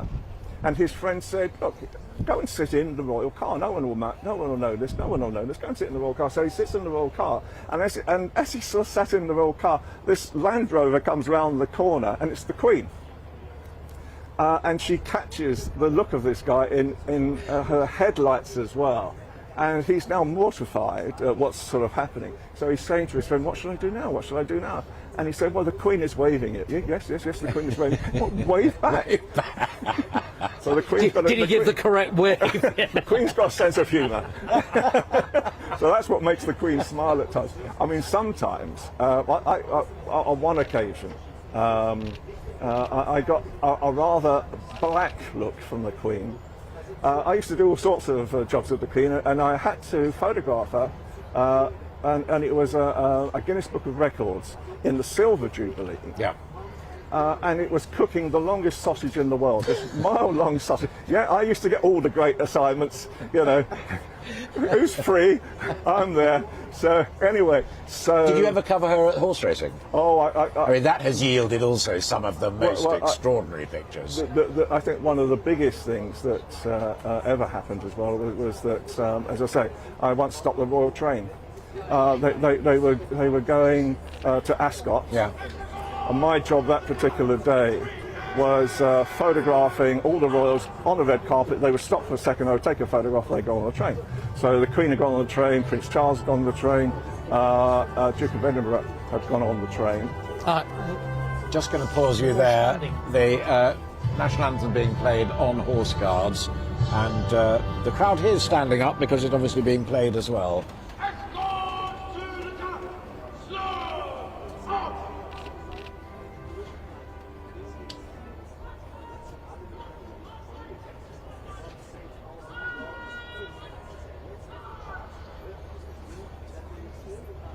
So that is the right bang in the middle of that picture is the colour that has just been trooped.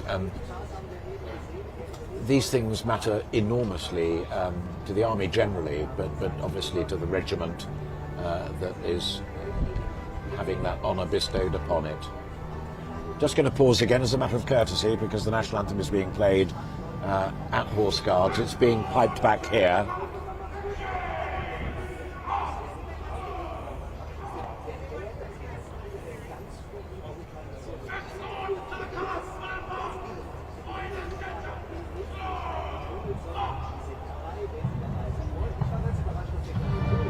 Right, I think we can leave Horse Guards now, and we're back here at Buckingham Palace, as you can see, and the crowd have now sat down again, and I'm seeing no movement on the far side of the palace, but we can hear the music and see the picture. Alastair, I've had an idea. What's that? Is she going to do a James Bond?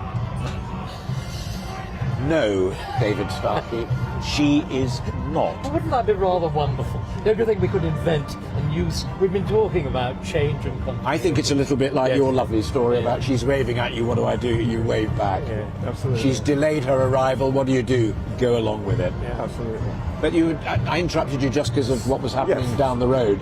And we're talking about the horse racing. My role that particular day was to take the official photographs of the royal family going to Ascot on the royal train. So the Queen had gone in, Philip had gone in, Charles had gone in, all the royals had gone in, and the last one to come was the Queen Mother.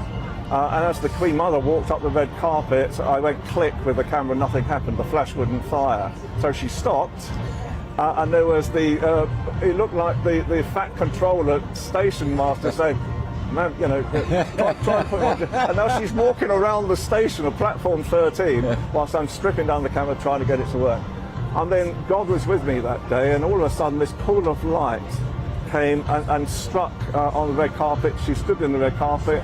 I got my photograph. She winked at me and got on the train. But the Queen was banging furiously to tell her mother to come on the train. What was stopping her as well? Because it's all about that. That is an absolutely wonderful story because it speaks volumes to the Queen Mum's sense of humour and naughtiness, but also the Queen would not want to be late for the races. No. But above all, the Queen Mother, in a very different way, I think, from the Queen Mother rather enjoyed public ceremony. The Queen is much more ambiguous about it. And she said repeatedly, "I am not a celebrity."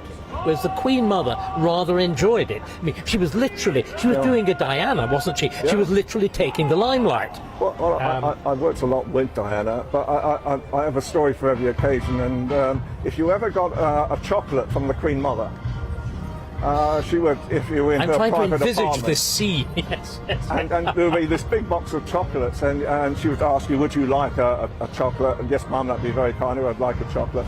And she would open the box up, and she would give you a chocolate. You couldn't choose one, she would give you one. And I said to the lady in waiting, why does she choose from her gloved chocolate? hand, was it? With a gloved hand. But I said, why? She said, well, the Queen Mother can't eat the hard centres anymore. The event's still unfolding there at Horse Guards, although, as we said earlier on, I merely butt in because the screen is split, that the colour has been trooped and the salute has been taken. There will then be marching and further music unfolding there before they all return to Buckingham Palace to receive another salute from Her Majesty. when they do go to military events, whether you're there as a photographer to do that as well. Not so much now, because in reality, my last photography assignment was William and Kate's wedding. After that, I thought no more, and television beckoned. So Drew Stumpson put the lenses to one side. Absolutely, and so I found it much easier to just talk in front of the camera. So for the past 12 years with Helen Ashard, my colleague as well, we've done over 3,000 shows, and we talk about the royal family right across the world these days. Nigel was on earlier on, who was taking a slightly more Republican stance, and that's fine, and we had the conversation and what have you. But one of the points, given that you've observed it, you said your final gig, as it were, was with Catherine and William. He said, this is the final hurrah. And both David and I said, I don't think so. If you look at Catherine and William, yes, there are other problems, which we've also discussed, but it struck both David and me as being an institution that throbbed with vibrancy and continuity. Oh, yeah. I think the reality at the moment, I used to call them the golden foursome. Because at one stage I was looking at a few years ago with Brexit, and would the two royal couples fly around the world at the front of the plane? They would be the pulling point, and business people could be at the back, and politicians, and we could do a world trip on something like that. So it's a terrible shame, I feel, about what's happening at the moment, and please God that something is done about it so they can come back together again. I mean, do you sense, though, as a professional observer who has those almost intimate memories of the Queen Mum and the train, but right through to Catherine and William, I mean, do you sense as a professional observer this is an institution in rude health, or I better make sure these work because they may be the last? I think at the moment, if I'm really honest, I think Meghan and Harry need to come back, because one of the things I looked at was that when Meghan first came into this country, all the communities, and I do a lot of work with communities as well, they all thought at long last the royal family has got someone we can identify with as well. And when for whatever reasons they left, they felt very, very down, very, very isolated because of it as well. So my feeling at the moment, I want to see a great royal family. I want to see a great Britain at the moment, because I think we're going to face some very troubled times, and I think the royal family have a massive thing to play, but they need to come back together. But equally, Meghan has got to play by the rules. The trouble is that she wanted to be the star. She wanted to make the rules bend to her, and that cannot happen. Oh, sorry, why did she leave otherwise? I mean, again, we've got to be frank about this. It is part of a team. You have to be a team player. And there is somebody in charge, and that person is the sovereign, or at the moment now, increasingly, a dialogue between the Queen and the heir. Yes. But you cannot have separate voices. It will not work. But you were saying earlier that and I can't remember what it was that I put to you specifically, but you said no, Charles, not the Queen. It was about the role of the junior ones. It was the cutting down of the scale of the monarchy. So he's making the calls now. I think he is the one at the moment, as it were, who rightly, he is the heir. He is the one who thinks about the future. The Queen clearly thinks about the future too. I mean, look, she's made 2 dramatic interventions. We've forgotten this. She was the one who said Charles will succeed as head of the Commonwealth. Now, I think that's very awkward. I think the independent role of the monarch as head of the Commonwealth raises all sorts of questions. But let's just park that. She also said something else. I want Camilla to be Queen. Yes. You know, at a single stroke, she solved what has been a problem. A single stroke. And so I think what we're seeing now is a dialogue. The monarchy is, as always, moving. The Queen knows what's happening. She's lived long enough to know. Charles knows. And the two of them, you know, there's a kind of rolling frontier between the two. The fact that Charles delivers the speech from the throne. The fact that Charles is taking the salute. I agree. I think the but it's reality, smooth. It's smooth. There's no rupture. I think it was a strange moment for the Queen to announce that to the Commonwealth, and it's something that I wasn't expecting personally. You know, at times you've only got to look what's happened in the past few months when they've been doing Commonwealth visits.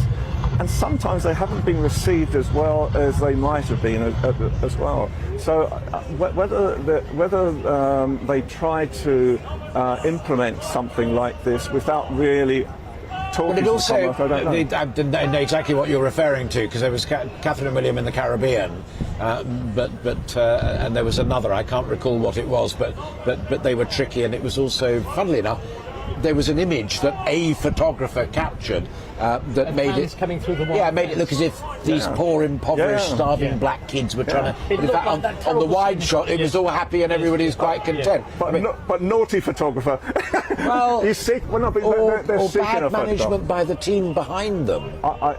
Courtiers who should not let this kind of thing happen. I totally agree. I think the reality is, when you look at what happened a few years ago, and a large amount of the courtiers that were the ones who really knew what they were doing left because of certain issues that they faced at that time, and they've been replaced. I'm not sure who's replaced them, but I'm not sure that the Queen always gets the best advice anymore. But I feel that strongly.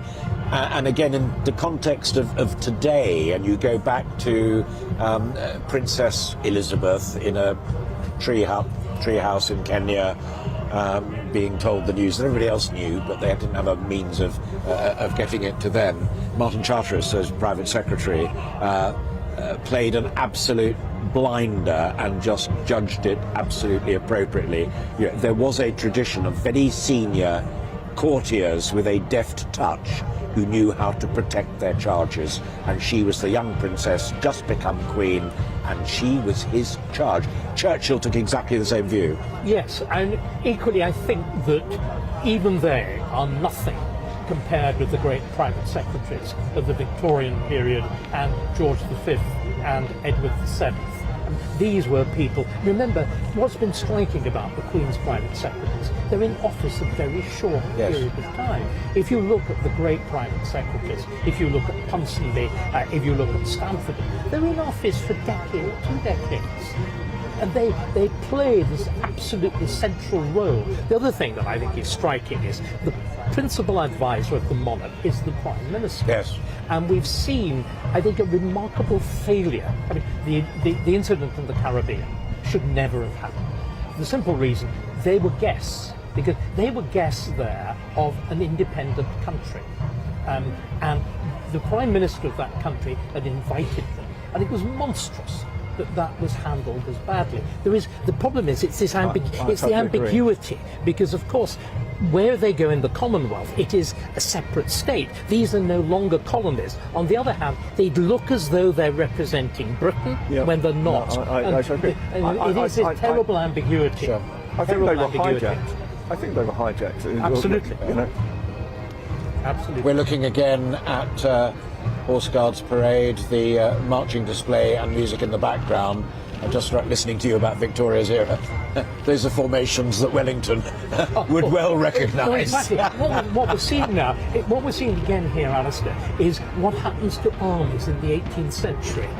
Instead of being this kind of ragtag and bobtail, they're smartened up, they're given elegant uniforms, and you perfect these manoeuvres. Because remember, originally, all of this, the mounted regiments were the crack troops. They were the equivalent of the tanks. Yeah. They've got to move in absolute disciplined ranks. But of course, now it's a wonderful relic. It's like we admire the horses. We don't look at the sabres. We don't think of the actual lances. These were all manoeuvres that would enable real wartime situations to be dealt with. No longer, thank heavens. We enjoy it. And that's another transition, very visual, in your field, as it were, of expertise, that in the old era, whether it was the monarch of the heir apparent in lovely naval white standing on the deck of a yacht, or down at Cowes sailing on a J-class yacht. Nowadays you see Harry behind the machine gun, and you see William at the controls of a Wessex Air Sea Rescue helicopter. Right. Proper job. And actually, a man who's, I was going to say, a man whose name we dare not speak almost today, piloting a helicopter in the Falklands with great personal bravery. Yes, absolutely. And I think, the reality, there's been a lot of changes. I mean, I was looking up what was the start of Trooping the Colour. and it goes back to the 1700s, I'm sure you know, sir.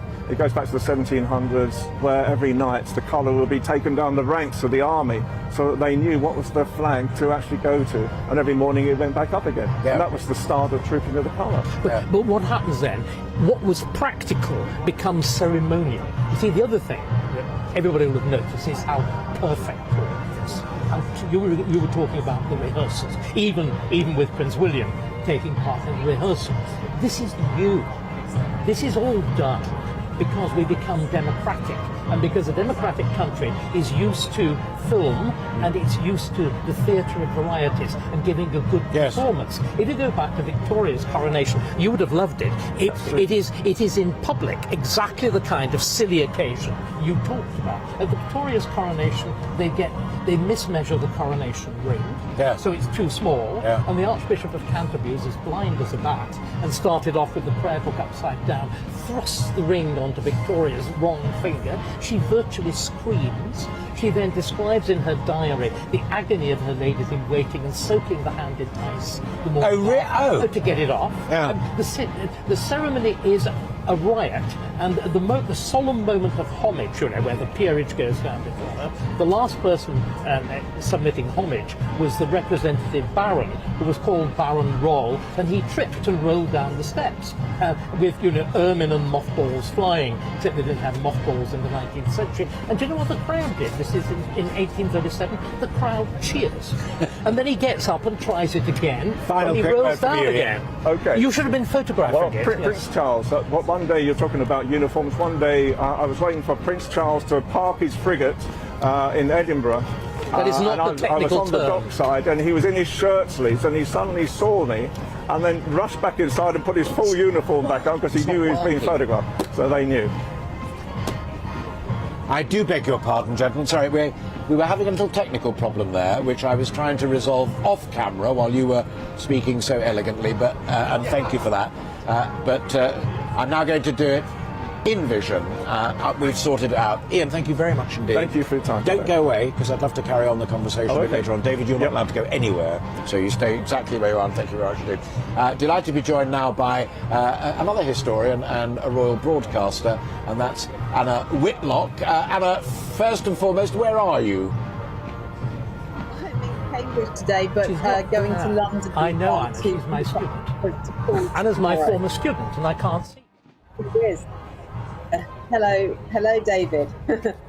Don't worry. Hi, Anna. It's not a good line, but David Starkey says you are a former student of his, and he sends his warmest regards to you.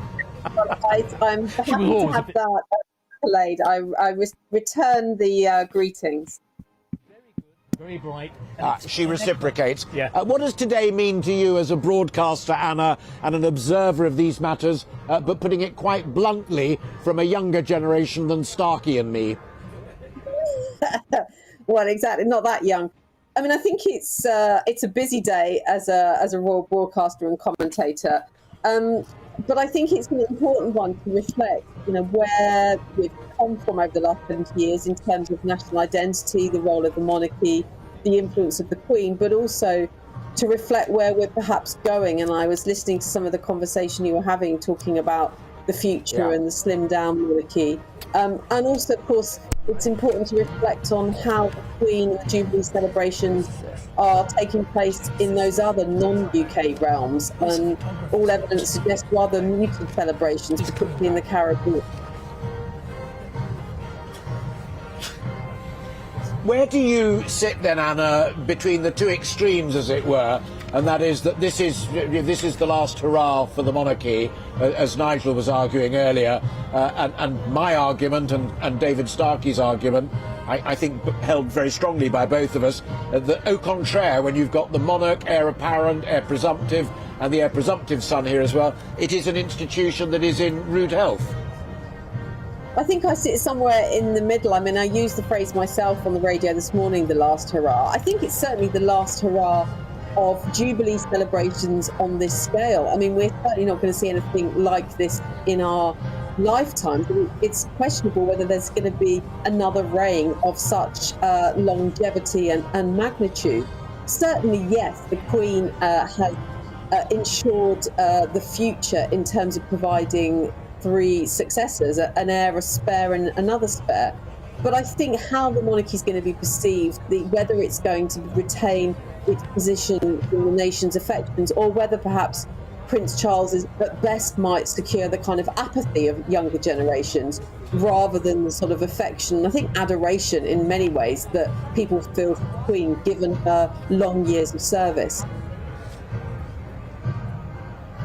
It reminds me of that lovely line from The Madness of King George where the Prince Regent gets grumpy about having to be there and smiling and what have you, and King George, now back in rude health, says, "It's what we do, smile, get on with it." Here's the point to you, Anna. I think that David and I were both arguing that the brilliance of the younger generations, leave Charles out of it just for one moment, but of the Williams and the Catherines of this world, is that they know what their generation wants. That's why Catherine does choose hospices as a charity. It's why William does like to fly helicopters, but not just to soar around and go to racecourses and Grand Prix motor races, but actually to help people. The Royal Standard has just been raised. Stopping, Anna. Stay where you are, but come back to us in a moment. Oh, look at the scale of it. Have we got a shot of it? The Royal Standard is being broken on top of Buckingham Palace. Her Majesty is huge. Look at the size in of that. The palace. There it is. Her Majesty the Queen is now in residence at Buckingham Palace, and she is expected to undertake a royal salute from the balcony when the cavalry return to Buckingham Palace from Horse Guards Parade. Okay, technical question. How did she do that? How did she? I had no idea. I put forward my case. Go on. I think it's James Bond. Well, I mean, there's only two possible ways. She either came by a car or she came by a helicopter. A helicopter would be unbelievably loud, so one would presume that she took a car through a secret entrance. Yes, very subtle, but presumably not to detract from the main event at Horse Guards Parade and Trooping the Colour. And up there, it's interesting, while we're looking at that, just two small groups of people. I can tell you that the small group on the right is a television camera, but the small group on the left are undoubtedly people who have more serious matters to concern themselves with, binoculars and the rest of it. So there we are. What is it? It's coming up to 11:45. Her Majesty has somehow or another arrived in Buckingham Palace. The Union flag is taken down and the Royal Standard is broken out. The standard that flies wherever she is, but only when she is there. And of course, it's only with Diana's death that you have the Union Jack flying over the palace. It used to fly no flag at all, except the Royal Standard when the Queen was there. So again, we're seeing effectively the invention of ceremony. So I understand the flag was just lowered. I feel like that was to untangle it more than anything else, because it was caught slightly. But you were saying earlier, I think, that in a big state occasion like this, the flag, the Royal Standard, is a lot bigger than would usually fly when the monarch's in residence. Yes, I mean, that you don't normally get a flag of that size. I mean, in a sense, the flag is like the gun salutes, has got bigger to mark this extraordinary moment. Irrefutably muddled being unmuddled. Yes. It's been taken halfway down, and somebody out of shot is now desperately trying to sort it out. While you were listening to Cameron, if you're listening on GBNews radio, that was Cameron Walker, our royal correspondent, explaining what was happening. We don't have an absolute fixation with flags, save to say, as David Starkey and Cameron both confirmed, it is the sign that Her Majesty is in residence, but it needs to fly beautifully because it's going to be one of the most photographed and televised images for quite some time. So they clearly need to get it sorted out. Now, I also noticed, and I don't know who's mixing the pictures, but there was the beginnings of soldiers and cavalrymen returning from Horse Guards, I think. That is the forecourt of Buckingham Palace. Guardsmen lined up. They presumably will be there to greet other people. But what we think is likely to happen is that in the next half hour, 15 minutes, half hour, if all goes according to plan and as is briefed to us, Her Majesty the Queen will appear on the balcony accompanied by the Duke of Kent, as all of those soldiers and cavalrymen and women return from Horse Guards and the trooping of the colour. Do you know, Cameron, they still haven't quite got it straight, have they? No, they haven't. I'm not sure quite how tangled this Heads is, will but roll, it looks Sparky. like it is. Heads will roll. Yeah, well, quite possibly. I was saying, you know, everybody's human. I mean, but so far this has been the only fluff in the ceremony. True. And that is very remarkable. Unfortunately, it's a very big and very visible fluff. Yes. And we again, the crowd isn't noticing. And that wonderful story of Baron Roll at Victoria's coronation. Finally, he was rescued by the Queen and her ladies, who helped him up and made sure he didn't fall a third time. It looks like it's getting slightly more untangled now. It might be going down again a little bit. Yeah. The point is, it's looking dangerous, though. It's half-mast. It's not a flag, but it's a standard, and I don't know if the cameramen can pick it up. But now, marching along... The breeze is beginning to get up. Can we come away from that and come down into the forecourt area, just in front of... No, just coming around here. We've got... I'm 99% certain... OK, well, it'll come into shot, I hope, very shortly, but that, I presume, is the colour of 1st Battalion, the Irish Guards, with its bodyguard, as it were, its flag guard, and back they march. I mean, interesting, David, there it is, there's a lovely shot of it. Yeah. Let's just remind ourselves, and you're a great historian, that those yellow words up and down the colour are battle honours. That is where they fought, that is where they have fought, and it'll go way back to the Victorian era and before, but it will also have Iraq, it will have Afghanistan. They are founded by Victoria. The Welsh Guards are even later. The Welsh Guards are 1915. They're, again, you know, Wales is sort of invented as a separate place by Lloyd George and given its own capital in Cardiff in the Edwardian period. Great. And there they march into the forecourt. Just going to hold on to that for a moment and just see where they settle, whether they're going to go into the quadrangle. The quadrangle inside. Now, the quadrangle, if you're a follower of these things, you don't get to see very often, apart from on big royal occasions, comings and goings, but it's also where new prime ministers arrive to go and offer their credentials and be invited by the Queen to form a government, something that she has done so many times. 13 prime ministers. I heard her on television the other evening saying, my first Winston set. I mean, Angela Levin has joined us, a very good friend of mine and a good friend of GBNews. I mean, what a thing. And a very good friend of David Starkey as well. What an intro to a sort of anecdote. Say, my first prime minister, Winston Churchill. Well, she's got this marvellous sense of humour, hasn't she? And she's also supposed to be a very good mimic. And when they all gather together at festivals, she absolutely makes everybody fall apart because she gets the accent and the words absolutely right.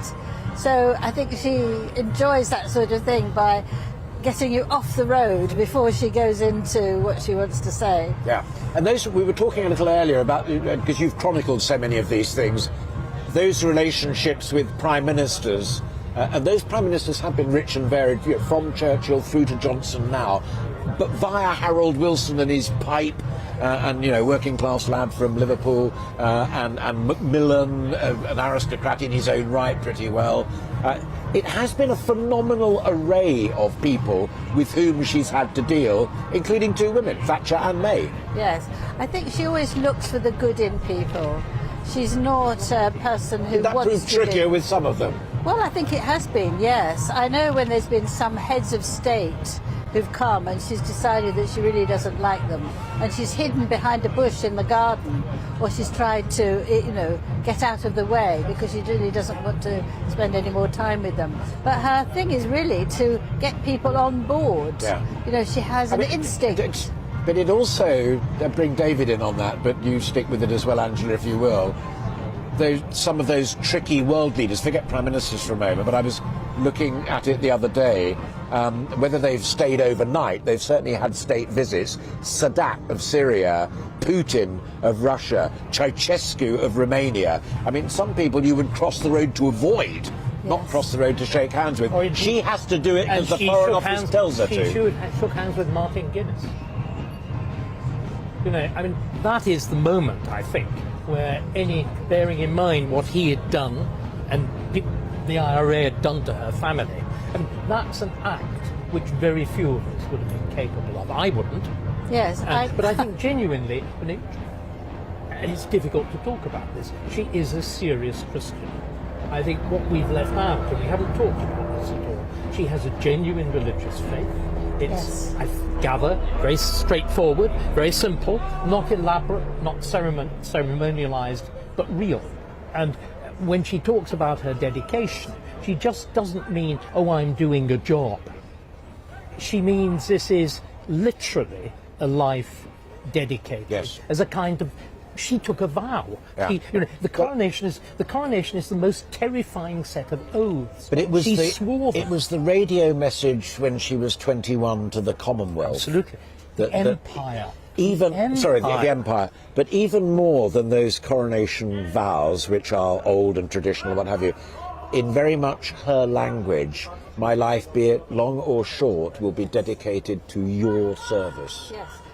That's a heck of a statement for a 21-year-old to articulate. Because even this morning, it was all about thanking us, thanking the people for enabling her to reign, for enabling her to do her best, and for supporting her. It's never a me, me, me situation. It's always gratitude and modesty, actually. You see, again, it's the huge difference between her and Diana and her and Meghan. That they are people who played up the me celeb side. She has always been completely clear. At first it was film stars, now it's some social media stuff. We are not those, she says. And again, it all goes back to her grandfather. It goes back to George V. He hated ceremony. He's the one who institutes wearing the crown for state opening of Parliament. It gave him the migraine. He felt he ought to do it. And her whole life has been, I ought to do this. And now it's deeply unfashionable. About the Queen, she said that I don't like to let people down. That's similar. It's in a similar train of that she feels that she wants them to, they've given her so much support, she wants to give something back. And it slightly worries me that now she's not so well, that she will push herself very much, because there's thousands of people here and she doesn't want to let us down. I think that's a marvellous thing for somebody of her age to say. It's quite extraordinary, and we were talking a little earlier about whether all of them have the right calibre of staff to advise and guide, but as far as Her Majesty is concerned, the medical advice and guidance seems to be fairly clear and fairly strong, even though there were some tongue-in-cheek criticisms that suggested she wasn't quite well enough to attend the state opening of Parliament, which was a bit dull, but she was well enough to go to the races. Just pausing now. Why doesn't she enjoy herself? Speeding back, coming down. She must decide what she wants to do. Did you get those cars? No, we didn't. Never mind. Yeah.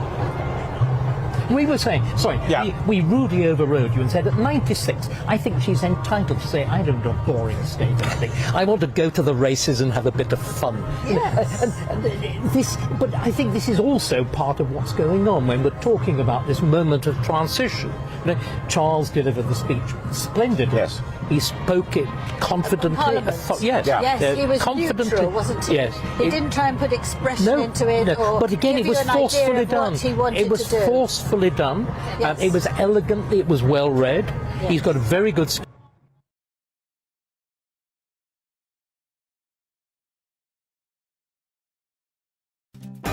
Significance. We are GB News. We're right across this great nation. On TV, on radio, on digital. Absolutely everywhere. We don't talk down to you. we embrace all voices. With honest and civilised conversation. We're not part of the establishment. We're one of you. And we're only getting started. Join us on GB News, The People's Channel. Britain's news channel. Every every morning from 6 o'clock. We'll wake you up with GB News Breakfast with all the stories you didn't know from the night before. So whether it's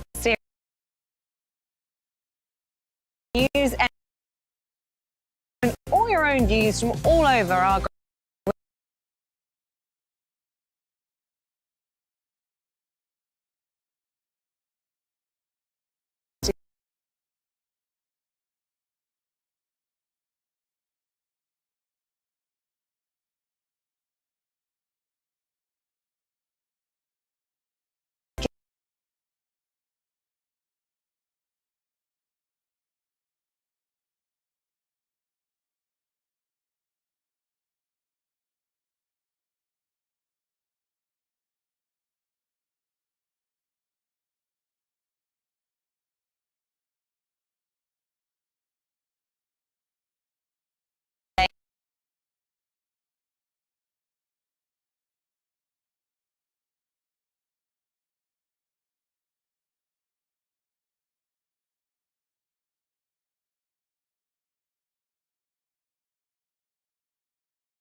Join us for Ministry of Offence, the comedy panel show that's just like the news, and the left fights the right, and it...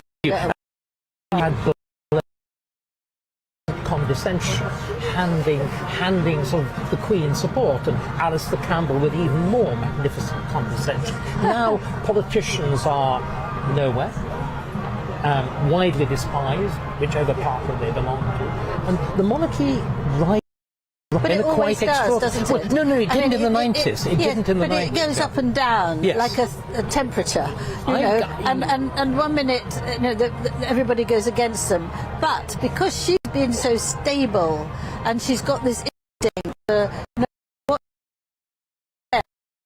COVID, scared stiff to go out to talk to anybody. And some help. I thought, who can I turn to? I don't know, because all the views were so different. And then the Queen decided that she would speak, most unusually, out of, not at Christmas or at Easter. And she had 24 million people listening to what she said. Yes. And so many people who are not necessarily pro-monarchy like me, but thought that she'd done a wonderful job. She'd calmed us down. She was like a very learned grandmother, which she is in a way.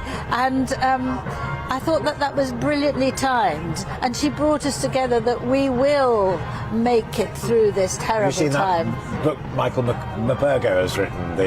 Yes, I have seen it. The great author of War Horse, and he had. I think he's met Her Majesty a few times, and rightly so. But one of the occasions was when she came to see War Horse, and they were chatting.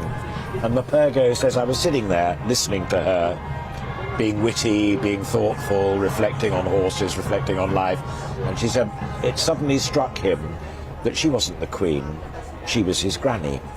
And so he's written this book for children to explain the monarchy and Elizabeth II in terms of being my granny as opposed to the monarch. But she's both. The key thing is it's both. And you know, she's a real human being and an old and distinguished one, but she represents an even greater, longer, older tradition. We are immensely fortunate. The English monarchy, stroke the British monarchy, literally goes back in its direct form to 1066. Yeah. The main institutions of our government are getting on between 700 and 800 years old. Can I just go back to George V, which you were talking about? Yeah. I'm just keeping a weather eye on horse guards because they're getting to the exciting drumming, fast marching bit. He adored Lilibet, as he called her, and he thought she was a remarkable child, but she had tremendous power over him. And one day, one of his aides came into the room and saw that he was pretending to be a horse, and she was riding him because she was about 5, I think, and she was sitting on him.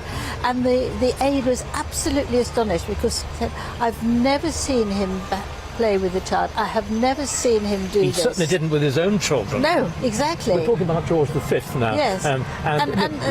Just while you're both talking about George V, people who are watching the widescreen now will also see that the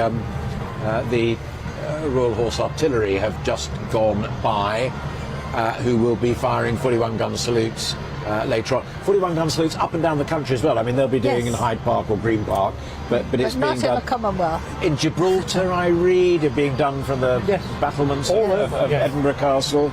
Yes, but I think all the bonfires are going to be all over the world. Yeah. The 600 in beacons. Beacons. Oh, yes. well, we've got this huge one behind us here.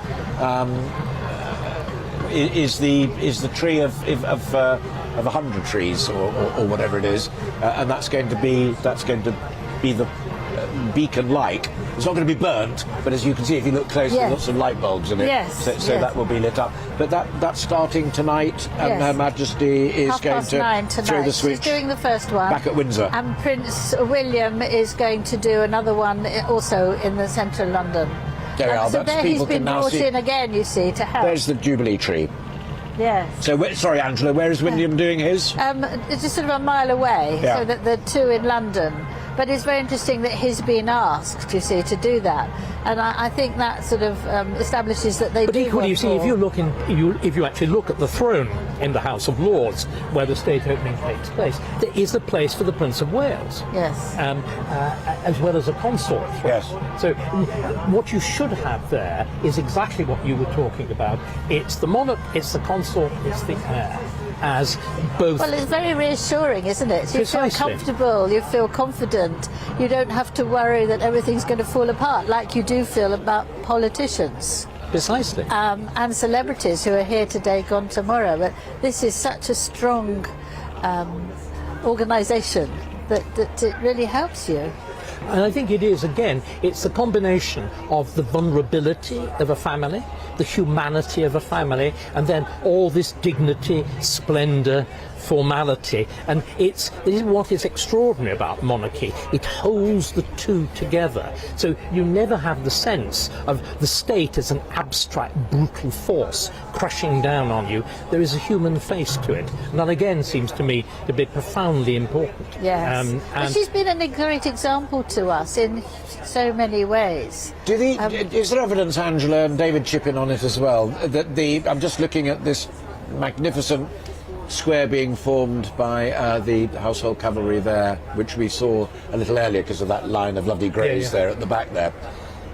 Are the younger generation as into all of this as the Queen is? Is there a continuity guaranteed in the ceremonial side of things? Well, actually, I was in a cab yesterday, and a young man from Africa was there, and we started chatting, because I always like to know what they're thinking. He said to me, "I love the tradition," he said. "I don't know whether they don't like me because I'm black or not," he said, "but I love the tradition. When I see the soldiers, when I see the houses, I love it," he said. "And I don't have much money, but I don't care about that she's richer than me. I just love to see all the tradition. I think, and England has the best tradition." And it was just a very nice thing to hear. You know, I wasn't actually interviewing him, I was just having a chat. And I think that it is very special. But what I think they're not really interested in is all the nitty-gritty and detail that goes with it. I think they like some of it, but they'll grow up, you know, like people vote on one level when they're 18 and another when they're 22. We've done a very bad job on these kind of occasions, not explaining. I mean, I was very shocked, for example, at the kind of commentary over the Duke of Edinburgh's funeral. It didn't explain what was going on. This was a Knight of the Garter. Here was a man who had, through ideas of chivalry, through ideas of the Navy and service, had governed his life. And the funeral was commemorating that. It was explaining that, and nobody explained. They should have had you on there. They should indeed, rather than merely mouthing celebrities. Yes. We have the national anthem again, and we have our crowds here standing in their blue seats. It's 4 minutes past 12. If it continues to go broadly according to plan, other than the secretive arrival of Her Majesty the Queen, which we are yet to resolve, we are, with a little bit of luck, about 20 minutes away from the return of the soldiers, sailors and airmen, and getting close to that first balcony appearance by Her Majesty the Queen. Those guardsmen in the forecourt of the palace have now been there for quite some little time. And there's the wide shot again of Horse Guards Parade, where you just heard the national anthem booming out from, relayed here outside the palace, and slowly but surely they will come back. We were saying earlier on, Angela, it's quite a nice way of putting it, is that not so much. Her Majesty cannot go to Trooping the Colour today because of her, not her ill health, but her mobility issues, as people so generously look at. So they troop the colour, and then the Trooping the Colour comes to her. Quite right too. The mountain comes to Muhammad. Yes, The mountain comes to Muhammad. Quite right yes. too. Quite right too. She deserves it, doesn't she? Absolutely. As I was saying, these things can be adjusted. Yes, very easily. Very easily. And there is just this sense of not a violent rupture, but a gradual shift. This is what's happening. You can see that she's making sure that everything is in the right place. And one huge reason that I think that is the fact that on the first day of her Platinum Jubilee year, she suggested that Camilla must be queen. Queen consort, not princess consort. There would be huge rows about that if she hadn't sorted that out before she passed away, whenever that is. Someone would say she didn't like her, we know she didn't like her. Someone would say, well, she did like her in the end, but that doesn't matter because you didn't like her at the beginning. All that argument has gone. I mean, it's not 100% guaranteed, but this is her wish. And I don't see a parliament going against that. I think it settles the issue. It settles the issue. I don't think any government will want to go against the government would have no right. Right. Can I just butt in for just a second? These are, just to be clear, we don't like to con anybody. These are pictures that we shot a little earlier, and that is the. They came past us, but it looked so grand. But that is the Royal Horse Artillery. And as David was saying, these are cannon that go back to the First World War. Did actually see action, but they're the ones that will be fired in all of their glory when the 41-gun salutes take place. Bit by bit, the other soldiers will be coming from the left of that picture, where Horse Guards is, smartly turning right, and then heading down towards us here at the palace. Along the Mall, and the crowds there have had a very long wait, but I'm sure have thoroughly enjoyed it as they now begin to see some of the soldiers marching along. Now, are these live pictures or are these from earlier as well? I'm asking the director. These are also from earlier on. Okay, so that will be the scene when the patient crowd get their just desserts and rewards, and I hope at that stage we might be able to talk to Alice Porter, who's been down with them, and get some of their anecdotes. So the scene is set. I mean, the Mall is extraordinary, and it's like a book. I mean, it really, literally has seen it all. Well, actually, it's rather modern. And this is all created... No, but I meant in terms of Queen Elizabeth II's reign. Yes, absolutely. Yeah. But all of this is deliberately created by a man called Reginald Brett, Viscount Esher, at the beginning of the 20th century. It's created as a royal theatre. He's a man who's an expert in the theatre. He's half French, so we mustn't be completely rude about the French, as we have been. But he consciously sees the monarchy as a bulwark against revolution.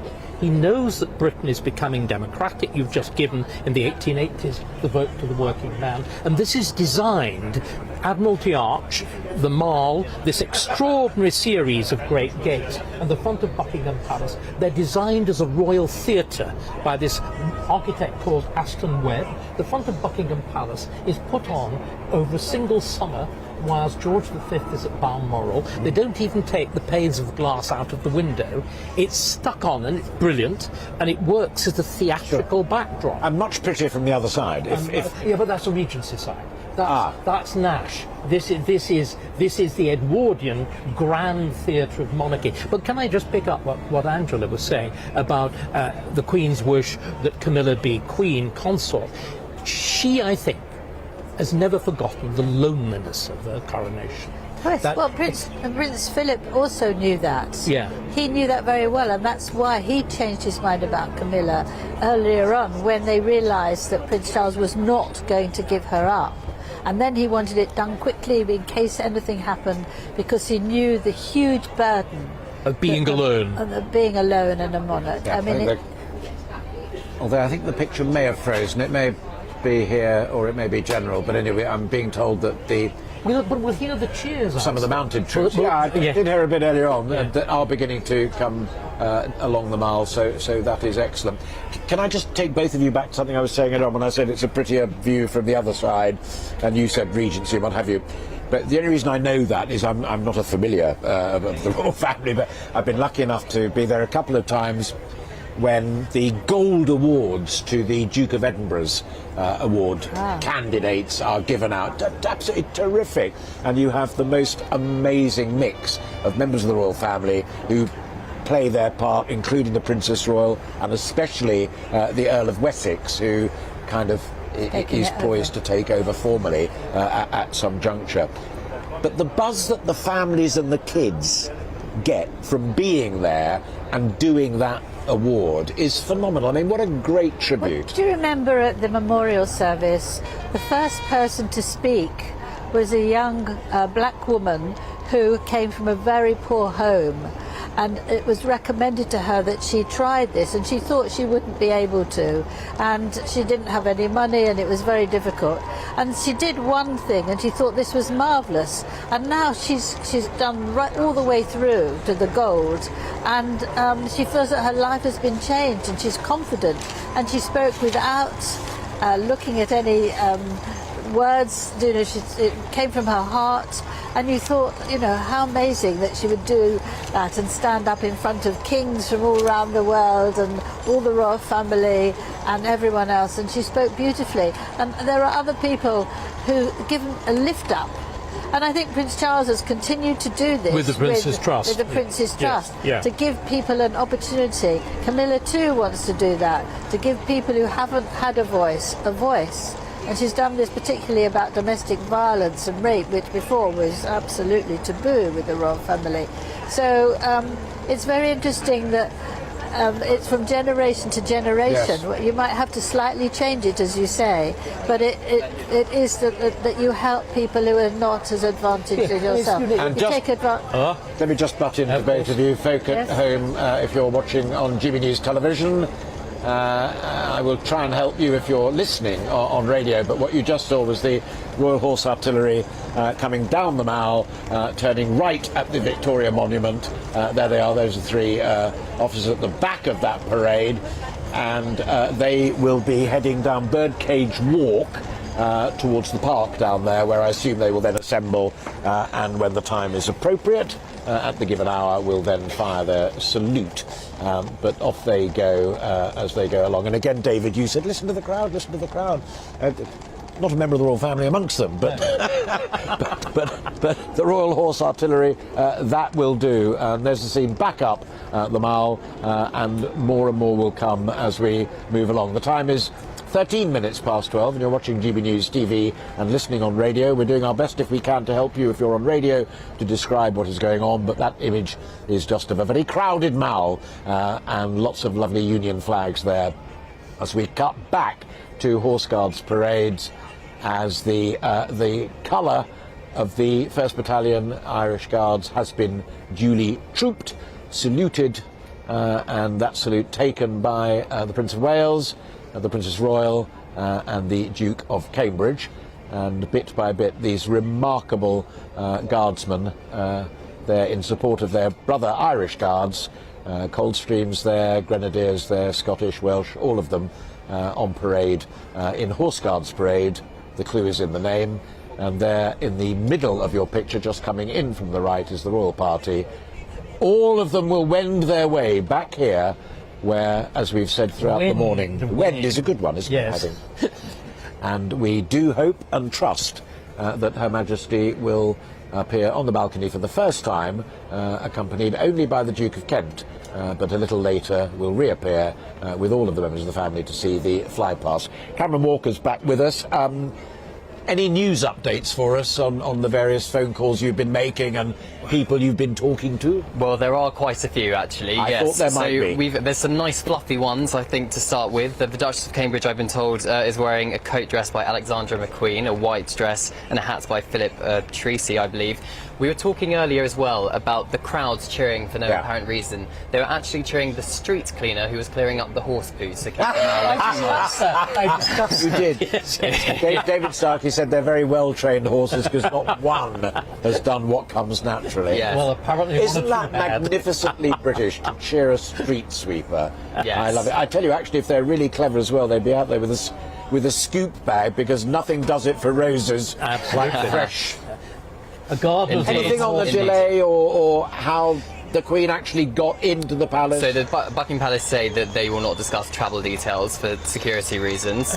Make of that what you will. But what we just saw the King's Troop Royal Horse Artillery make their way up the Mall towards Hyde Park, because in about 40 minutes we are expecting them to do a 42-round gun salute in honour of Her Majesty's official birthday. While you were making those important calls, and actually there's a lot of people listening who will be pleased to know that Catherine was wearing Alexander McQueen, one of the truly great British designers who died in such sad circumstances. Royals, I think we were talking about the Duchess of Cambridge earlier. These are live pictures of the royal party travelling in Landau, as David Starkey rightly pointed out, coming back now as well, accompanied by their guards and also the ubiquitous Land Rover, Range Rover there. It looks like we're just seeing in the back as well. It looks like we're just seeing the Duchess of Cambridge and the Duchess of Cornwall, with Prince George, Princess Charlotte and Prince Louis just coming now. We can see them going through the main gates at Buckingham Palace. We understand they were in the Major General's office to watch Camilla in the blue hat? It is Camilla in the blue hat. There's a great shot, Cameron. Yes, it is a great shot. Behind them we've got the Wessexes, Earl and Countess of Wessex, Lady Louise and Viscount Severn, their two children. Behind them, just going through, are the Duke and Duchess of Gloucester, who are Duke of Gloucester's Queen's cousin. Yes. Yeah. And a qualified architect. Oh. And a good egg. Good.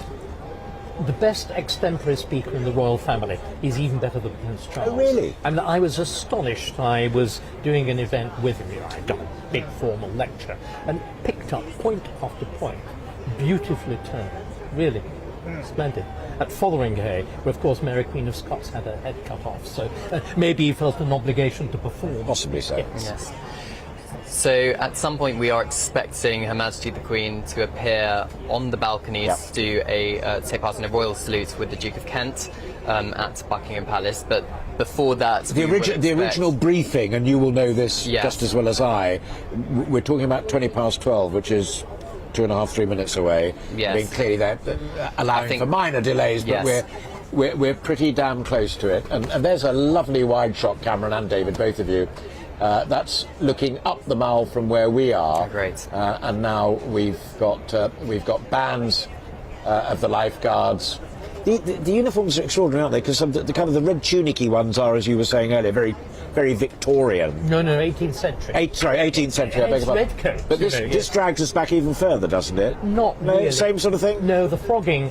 All this is 18th and 19th. Mainly these are 19th century. This is when the army really ceremonial. So you have to go back to the Yeomen of the Guards or the Life Guards in the Tower. The Yeomen of the Guard are, again, they are the original Welsh Guard, but they go back to Henry VII. Yes. And a bodyguard, end of the War of Roses, just to make damn sure nobody docked him off. But they're already old-fashioned by the reign of Henry VIII, and you invent the gentleman pensioners at that point, who, when we come to the, when Sir Tony is invested as a Knight of the Garter, you will actually see the royal procession accompanied by the gentlemen pensioners, and now they're almost all older than the Queen. Yeah. So, but they're very, very distinguished chaps.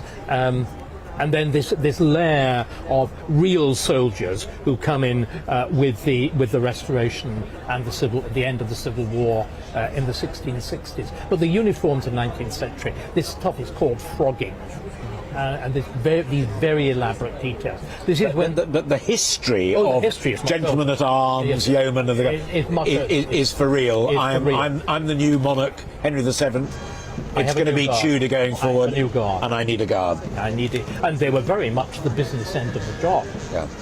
Also, we were saying earlier, I suspect it doesn't apply in those coaches, or I may be wrong, but it also used to be the case that when there were footmen on the back of a royal landau, one of them would be an armed bodyguard as well. I don't know. It's a short answer. I think it's always very important to say you don't know when you don't know. It does, yes.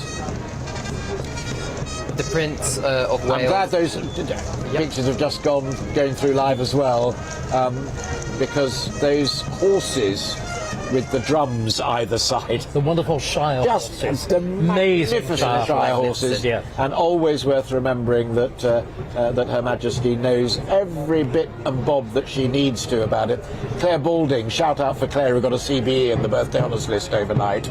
I remember her explaining once, you never ever voice opinion here they are. About the horses in the company of Her Majesty. Yeah, they are. Because she will know more than you.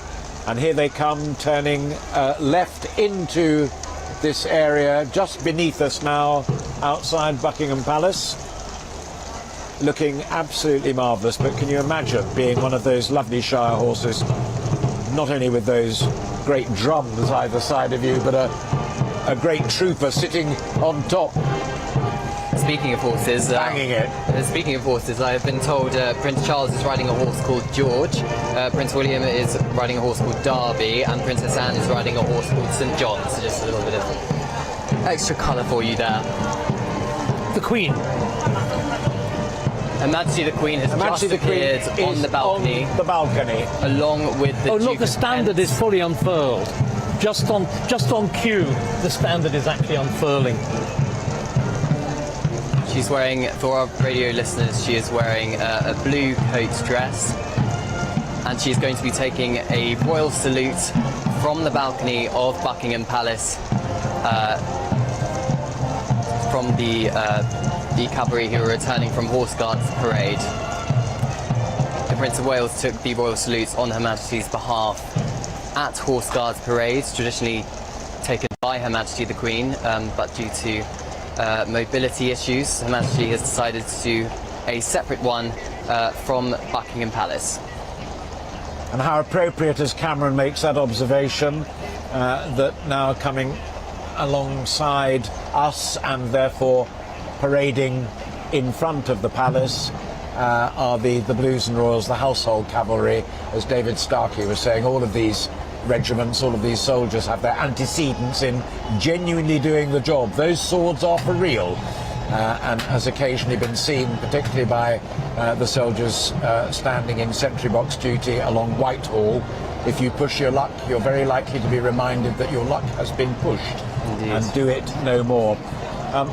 Cameron David, I'm tempted to say I have no recollection of ever having seen the monarch pretty well on her own, bar with the Duke of Kent standing on that balcony. I think you're right. I can't recall another time where there has been so few of them on the balcony.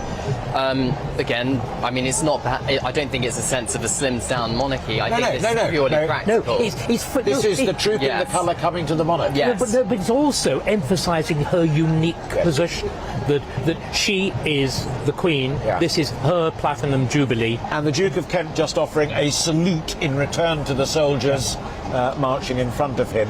But Her Majesty just standing, observing. Her Majesty does not offer a salute. Her Majesty takes a salute. It is offered to her. She would if she were in uniform. If you recall, when she actually in uniform, when she rode Burmese, yes, trooping the colour. Yeah, yeah. And she wore a guards uniform. She was in uniform. And 9 times out of 10 side saddle. Yeah, yeah. She would do it. But Her Majesty's got a busy day ahead of her as well. We're expecting another appearance from her at around 1 o'clock with the extended royal family, those working members of the royal family, accompanying her on the balcony to watch the flypast of 70 aircraft from the Royal Navy, British Army and Royal Air Force. And then she'll be back in Windsor this evening, Alastair, for the lighting of the Platinum Jubilee beacons, which is 3,000 beacons across the world are being lit in honour of Her Majesty the Queen's Platinum Jubilee. Just as we look, the three of us, at that, and we leave that image there, if you're listening to GB News on radio, it is truly a remarkable image. It is simply Her Majesty the Queen in powder blue, standing there on the balcony with her cousin Duke of Kent in Guards uniform alongside her, just the two of them. And as Cameron said, there'll be a lot more crowded in a wee while. But that is an image of solitary duty, of dedicated service, of being there, aged 96, to share the memories of 70 years on the throne with her soldiers, her sailors, and out here in their numbers, her people. On her 21st birthday in April 1947, she declared that she would dedicate her whole life to the service of her people, and she is very much doing that today. Well, she now has a joy, and I have no doubt at all that it is for her a genuine joy. Is one of the many bands that have done so absolutely brilliantly today, Guards band there, but also followed by members of her family who have also done a fine job. That is the royal party there on horseback, the Prince of Wales, the Duke of Cambridge and the Princess Royal, followed by the top brass. So there's the commander of the London Division and also the chief of the Imperial General Staff and also the Master of the Horse, Maloney is there as well, and then after they've gone through more and more soldiers, she's going to be standing there for 10-15 minutes, not a sign of a stick, not a sign of a crook. I think so. 96 years old, and she can still do this. And it's she a warm is a remarkable day. woman. It is a warm day. It's very warm, and I don't believe she's appeared on that balcony since 2019 for the last Trooping the Colour, I believe. I can't recall another time because of the pandemic and so forth. It would be very interesting, wouldn't it, to know what's going through her mind. She was talking about memory. Imagine her memory is stretched back to the reign of George V. Yes. The Second World War, every single one of the great punctuation marks of the reign. I think she was there with her father at Munich. There's that extraordinary moment when they welcomed Chamberlain back from Munich on the balcony of Buckingham Palace. To now. Yeah. Yes. That resonance. She's reigned over 14 British Prime Ministers, I believe, 13 US presidents. Stood on that balcony with Churchill. Yes. At the end of the Second World War. She did. Stood on that balcony with her late father, her late mother, with Churchill, has stood on that balcony with her late husband, time and time again. That's a lonely place to stand, and she talks in her letter about hoping to conjure up happy memories and trawl happy memories from the past on this day. There's a lot of memories on that balcony, David. There certainly are. And still they come, more guardsmen, more guards bands, and the Duke of Kent taking the salute each time a new wave comes through, and still Her Majesty stands there. Church tomorrow, David Starkey. Mm-hmm. St Paul's. St Paul's. Everybody thinks these things should happen in the Abbey. They don't. You were talking about the Tudors, you were talking about Henry VII. When Henry VII wants to offer up thanks for defeating Richard III, it's at St Paul's. When there are the great national celebrations under Queen Anne, whose statue stands outside St Paul's, of all the victories over the French, it's St Paul's. When you were talking about union with Scotland, when the Act of Union is passed, the ceremony takes part in St Paul's, and again the great jubilees of Victoria. But of course Victoria was nothing like the present Queen. She remains in her carriage, and she doesn't even go into the cathedral for the Jubilee, for her Diamond Jubilee. And the choir, you were talking about the changing of the guard coming to the Queen, or Trooping of the Colour. The choir literally came out and sang to the Queen outside. I'm just going to observe, because the cameraman who was covering that shot was on a closer one just a moment ago. And I want to correct myself publicly. I don't mind doing it. It's all in the job. She is actually resting her hands on a crook, whether it's the famous one that she didn't inherit from her late husband, but she likes to use because it's the one he liked to use when he was striding across like a shepherd's. Crook. That looks more like a rounded handle with her two hands just resting quietly on it. How sensible! How sensible! But also how sensible! Experienced as well, just out of shot. Yeah, how sensible! Not to frighten anybody. You can just see them. Apart from the intrusive television camera, sneaks up and looks. Yes, absolutely right. We know Her Majesty has had mobility problems for some time now, and we saw her at the Chelsea Flower Show just a couple of weeks ago in that new buggy which has been purchased for her to aid her mobility. The Madge-mobile as opposed to the Pope-mobile. The Monarch-mobile. Yes. Listen, ladies and gentlemen. Her Majesty has left the balcony. And the crowd says, thank you, Mom.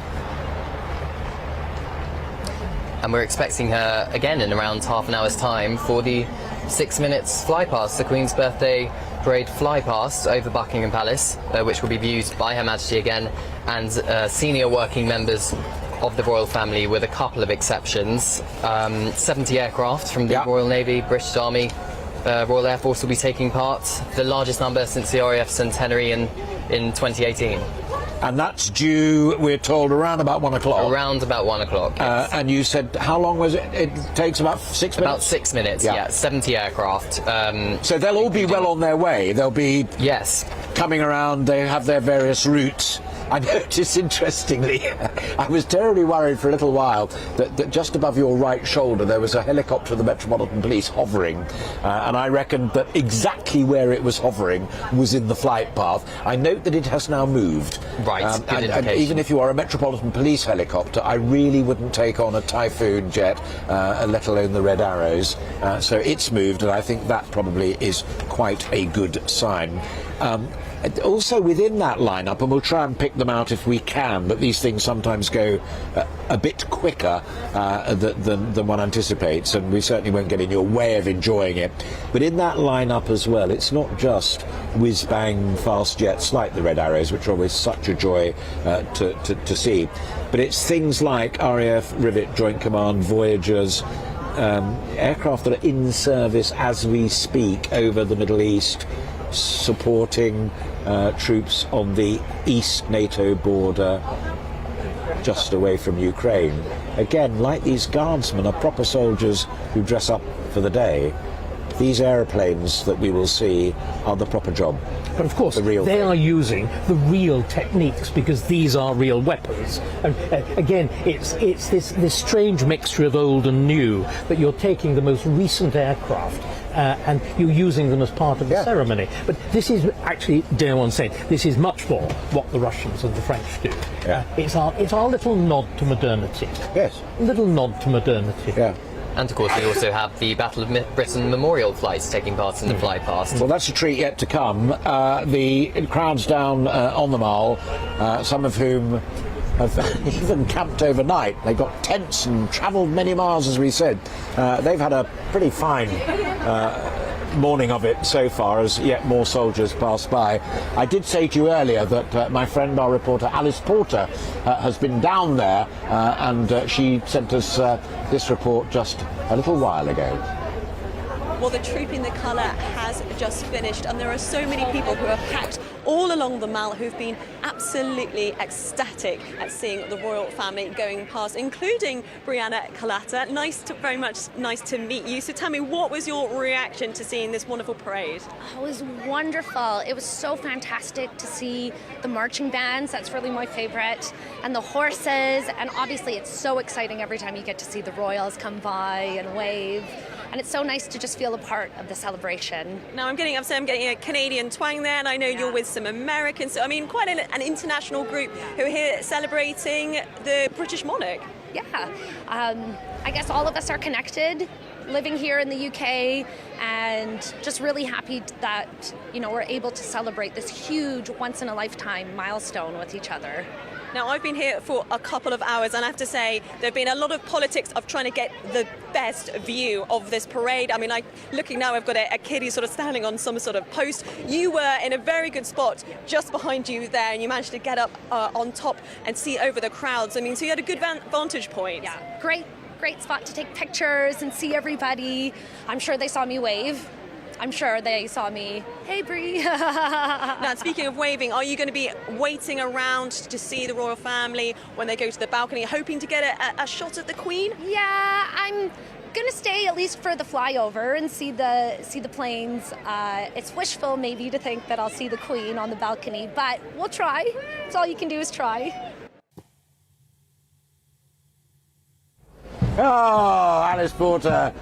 Nobody does it like Alice. That's brilliant. And what a great gig to have down there. And you could almost feel the atmosphere, couldn't you? It is just wonderful. And still they come, the bandsmen of the various guards regiments. If you've got better eyesight than me, you can spot which regiment it is by the number of buttons they have on their tunic, from Coldstream and Grenadier right up to the Welsh Guards. But anyway, there they go. They're off there that way. That contingent just down behind me. I don't know if you can see them. If you can't, it doesn't matter. But they're going into the palace.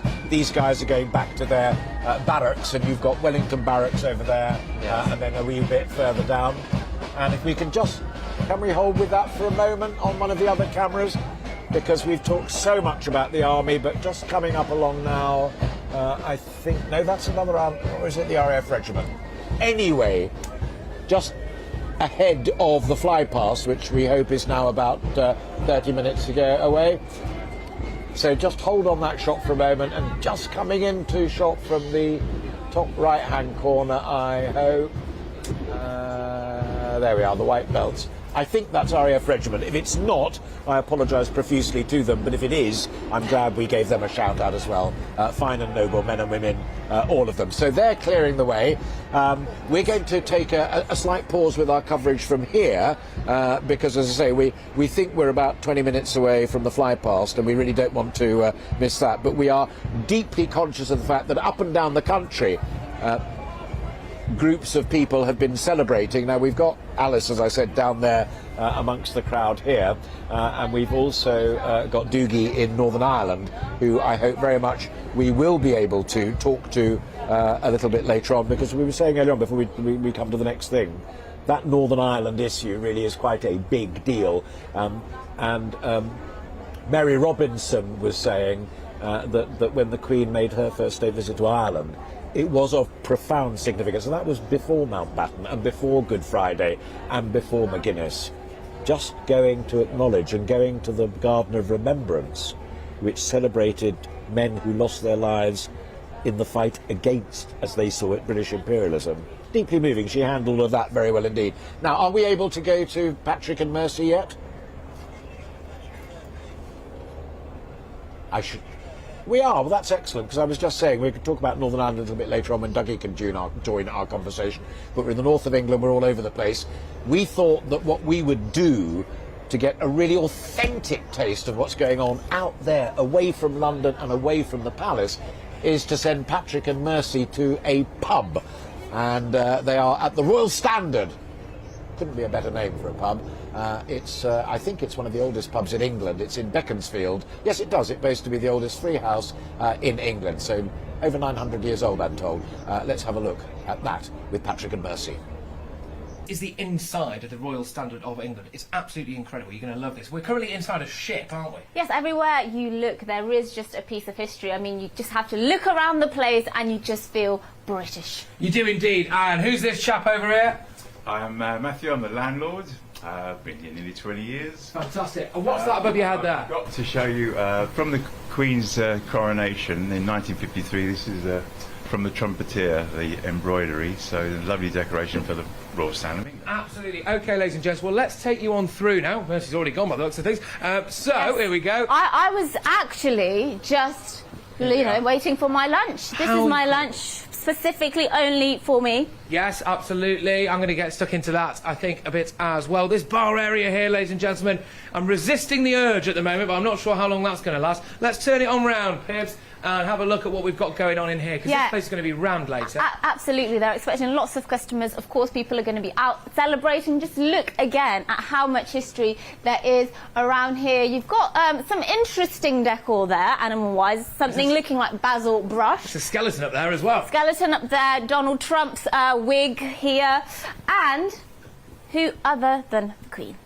Beautiful, isn't she? Yes, the lady of the moment, ladies and gentlemen. So, OK, this is going to be us for the day. We're going to be here from the Royal Standard of England, and I think we can all agree this is a venue fit for the Queen, isn't it? Yes, Patrick's going to be drunk by midday, I think. No, no. Okay, right. Patrick and Mercy there in one of the oldest pubs in England, and my God, that looks like such a great time. And of course, people are celebrating up and down the country the Queen's Platinum Jubilee, 70 years of service all weekend, and it's a very long weekend indeed. But we are here at Trooping the Colour. I'm joined by David Starkey. David, the Trooping the Colour ceremony, 200 or so years old is this. It's a very traditional event, but still relevant in modern times. Well, actually, it's in its current form, it's barely 100 years old. This is all part of monarchy that's turning... we were talking about the trooping of the colour coming to the Queen. This is the point at which the monarchy turns to its people, because suddenly those people out there have got the vote. This is the moment at which we are transitioning, favourite word, to a democracy, and monarchy feels obliged to put on a really good show. If you go back to Victoria, after the death of Prince Albert in 1861, barely appears in public. By 1871, you have a major campaign for a republic.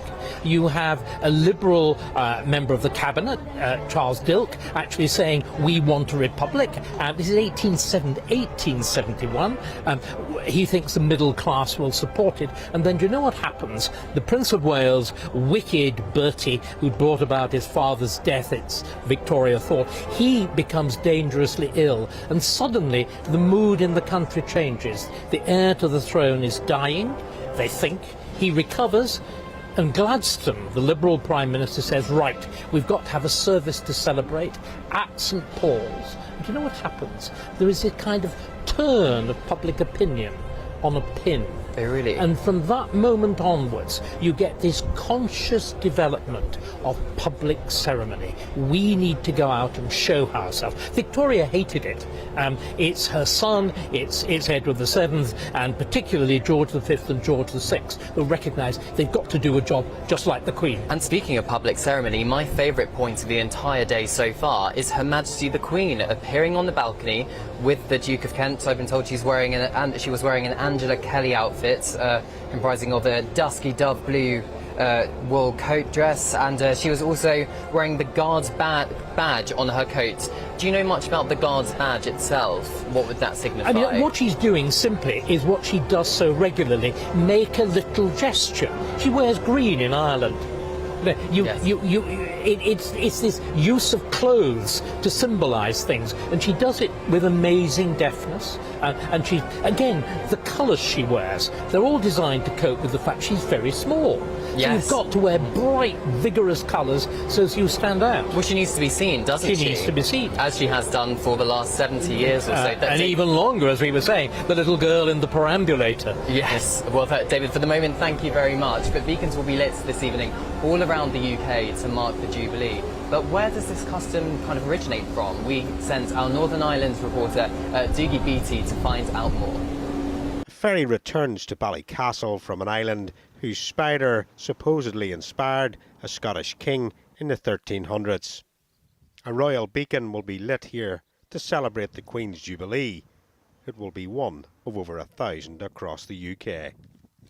Beacons and bunting are part of the British life, but where did it all begin? Fire has always been used as a long-distance communication device, and a beacon such as this one behind me was built to warn the locals that Napoleon was close at hand. Local historian Michael Copeland explains. The original beacons were built by a warrant issued by the King, and the taxation was levied by the sheriff. During the Napoleonic Wars, Martello towers replaced many of the beacon sites. They were all based on an original design from Martella Point in Corsica, a flat top tower with a fire on top of it that was designed to alert the local population of the approach of African pirates in search of treasure and slaves. The Napoleonic Wars saw the construction of literally hundreds of Martello towers across the British Isles. There are 70 on the island of Ireland alone, which equates to 1 every 28 miles of coastline. Mike Coolan is at the front of Ballycastle celebrations and tells us what we can expect later this evening.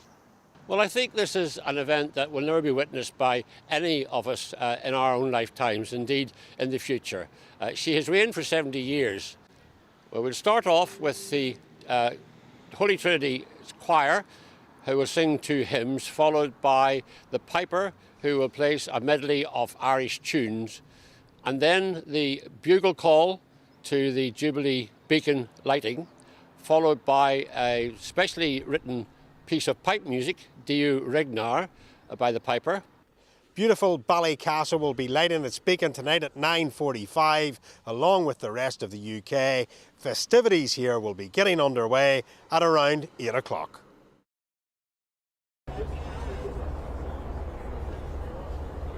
Doogie and others there around the United Kingdom waxing eloquent on beacons. You were saying back to the Spanish Armada days. Well, the resistance to it, and also it's very appropriate. It's nearly midsummer. It was an alarm, wake up. Wake up! You know, they're landing. Yeah. Muster troops. How do you communicate quickly? It's beacon to beacon. You can move virtually at the speed of a telegraph if you do it that way. That's what it's designed to do. And then, of course, it's also very appropriate. This is nearly midsummer, and the way, bizarrely, you mark Midsummer Day, in Shakespeare's England, is lighting bonfires. Yeah. So in other words, it would never really go dark. It's light until 10 or whatever.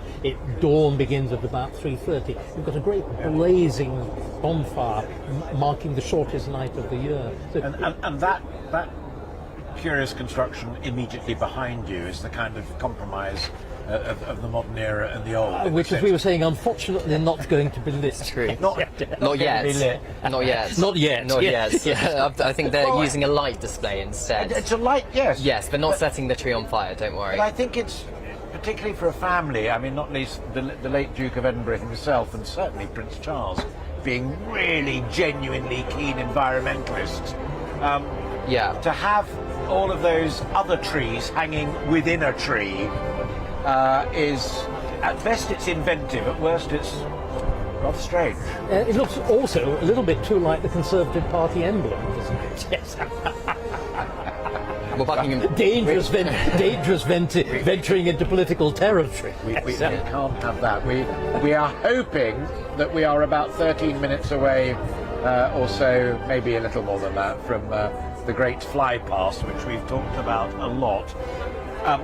It's a really, really unfair question, but that's never stopped me before. That's okay, I'll try my best. What do you suppose is going on in there right now? So,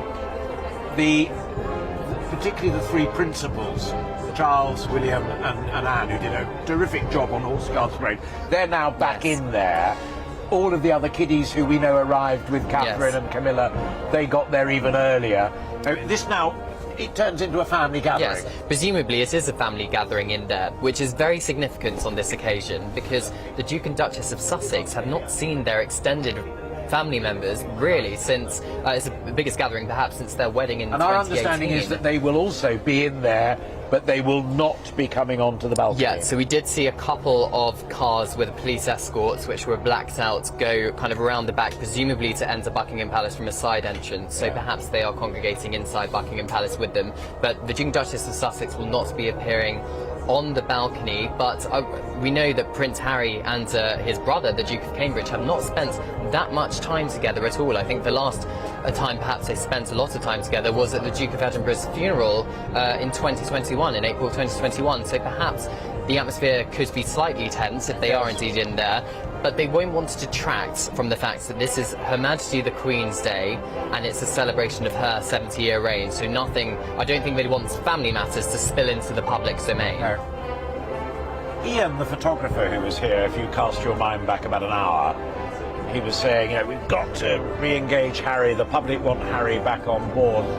How important is it to you as a historian, constitutionalist as it were, that those two brothers, one of whom will be king, make peace? Or maybe it doesn't matter. I think it would be nice. It's not vital. There is no constitutional significance to it whatever. As I said, normally what would happen is, again, this terrible business of dead men's shoes, in the same way Prince Edward would naturally become the Duke of Edinburgh at some point. In the same way, of course, Harry should, as the second son of the King, Charles III, whatever he calls himself, should be Duke of York. But it has no constitutional significance. No. It's merely a title that flows. You know, without being morbid or casting bad light on any of it at all. Can we see? Hang on, the crowd have just been allowed to come down. That's a really important picture. If we can try and pick it up. They are. Oh, they've got some sailors in between. I think the sailors are performing a kind of slow it all down job there. But these are lovely men and women and kids who've been along the Mall, and they are now the first group to be allowed to come down. There are some cadets there. I'm just wondering if they're favoured nation status, Cameron. Do you think? They could be like the kids in blue, look as if they could be like St John's Brigade, St John's or something. Yes, I think perhaps these are young cadets who are secondary school age. But if that started, we're close to the balcony. I think there's St John's ambulance. I think they probably are. The dark blue is St John's ambulance. And they will then be followed by, as we call them, Joe and Joanna Public, and hurrah for them. Lots of cops there, lots of police officers. Coming along as well. Goodness me, they are going to get a good position now. Oh look, right. Now, I think this is public. That's the crowd. Yes, because that's my. So there's the thin blue line, as it were. Not linked arms, because they don't have to on a day like this. Everyone's going to behave fairly well. And just in case, pour on Corriger-les Orchards, there are 3 mounted police officers there as well, and white horses have a very, very good history of keeping things under control. So this is the public now surging down the Mall, coming to take up their places in this lovely area. Which is designed for exactly that. It is now doing... Now, look at this. Just look at this coming towards us. What would you say? 25, maybe 30 police officers. Can we... Yes, 2 rows, 2 lines of police officers. There we are, look at that. Gently walking down, nobody pushing. But, you know, it's also your point about the armed police, that there's 3 police officers on lovely horses. Then there's another line in their smart white gloves. Then there's a bit more serious, you know, their linked arms and what have you. But there's not a sniff of disquiet or discordance in that. Aren't Brits good at queuing? Aren't Brits good at queuing? I do think Brits on occasions like this are good at queuing, and it's mainly because as long as you know what you're going to get if you behave, then lo and behold you will behave. They've also been given a jolly good performance. It's the point I was making. This is a spectacular performance. In one sense, it's like an audience at a play. They're seeing a wonderful spectacle. It's a spectacle, of course, with bigger meaning than the average play, but it is calculated as a spectacle. This is designed... And as in theatre, these are the best seats in the house. Absolutely, and we're in them, by the way. We're in the dress circle. But the whole thing is designed for a purpose, and it's fulfilling it. It's lovely. I don't know, have we got any top shots of the Mall itself? The Mall itself? No, we've only got these arrivals. Because I just know from past experiences that gradual flow of people coming down is a joy to behold. But anyway, enjoy that. There we are. And that's what they're all aiming for, and to get their place. Cameron, help David and me set the scene, because you are so good at doing this stuff. There is a very clear, authoritative line of police officers there. Yes, there are. That's this far, but no further. So that's okay. Shame about the stage slightly in the way for some of them, but they'll still get a good view of the balcony. In the forecourt, we have the band of the guards. We also, interestingly, have guards still on duty in the little sentry boxes as well, and then a kind of armed guard of the foot division there as well. That's the scene set. Yes, I believe when Her Majesty's in residence, there are 2 household guards on either side, either kind of doorway, as you like, of Buckingham Palace. We've got the 1st Battalion Irish Guards inside the perimeter of the palace, and for the benefits of our radio listeners, there are 2 very solid lines of Metropolitan Police officers kind of keeping the crowd back from the main gates, perhaps to avoid crushing, I'm not sure, but right in front of the main gate are young cadets, who I can see some St John Ambulance cadets there, perhaps some naval cadets too, and then the stage is in the way, so I can't quite see, but I think they would like as many people as possible to be able to see Her Majesty and extended members of the royal family on that balcony for this unique state occasion of the Platinum Jubilee.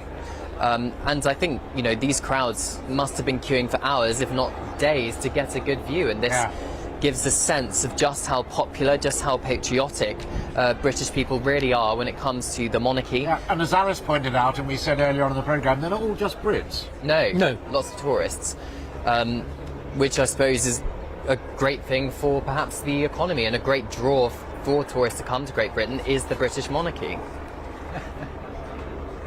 They do like a good cheer as well. Yes, they do. For no immediately obvious reason. The minute I heard the cheer, I immediately looked up to the balcony, but no. No, well, it was a street cleaner last time, so we're not sure what it will be this time. But again, going to the point of theatre, you've now got, this is musical theatre. So there is this constant sense of...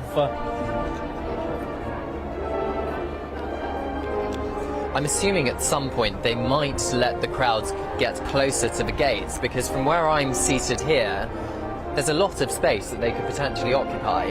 I think it's just people that don't want to move down. They want the front view, isn't it? There's nothing stopping people coming further down. You see what I mean? No, I mean, oh yes, of course. It's just they're stopping because they want the view. And there will be gradual pressure of the crowd. Of course, at normal Jubilees or other Trooping the Colours, there would not be a massive stage in the way of the balcony at the front of Buckingham Palace, but unfortunately there is one. Yes, I don't think we've seen crowds like this on the Mall or outside Buckingham Palace for a couple of years now. Yeah. And big flags, little flags, all sorts of flags are waving. We certainly will. The music formally started a couple of minutes ago there, and presumably that, again, all of this is timed meticulously. Another huge crowd. Another huge crowd.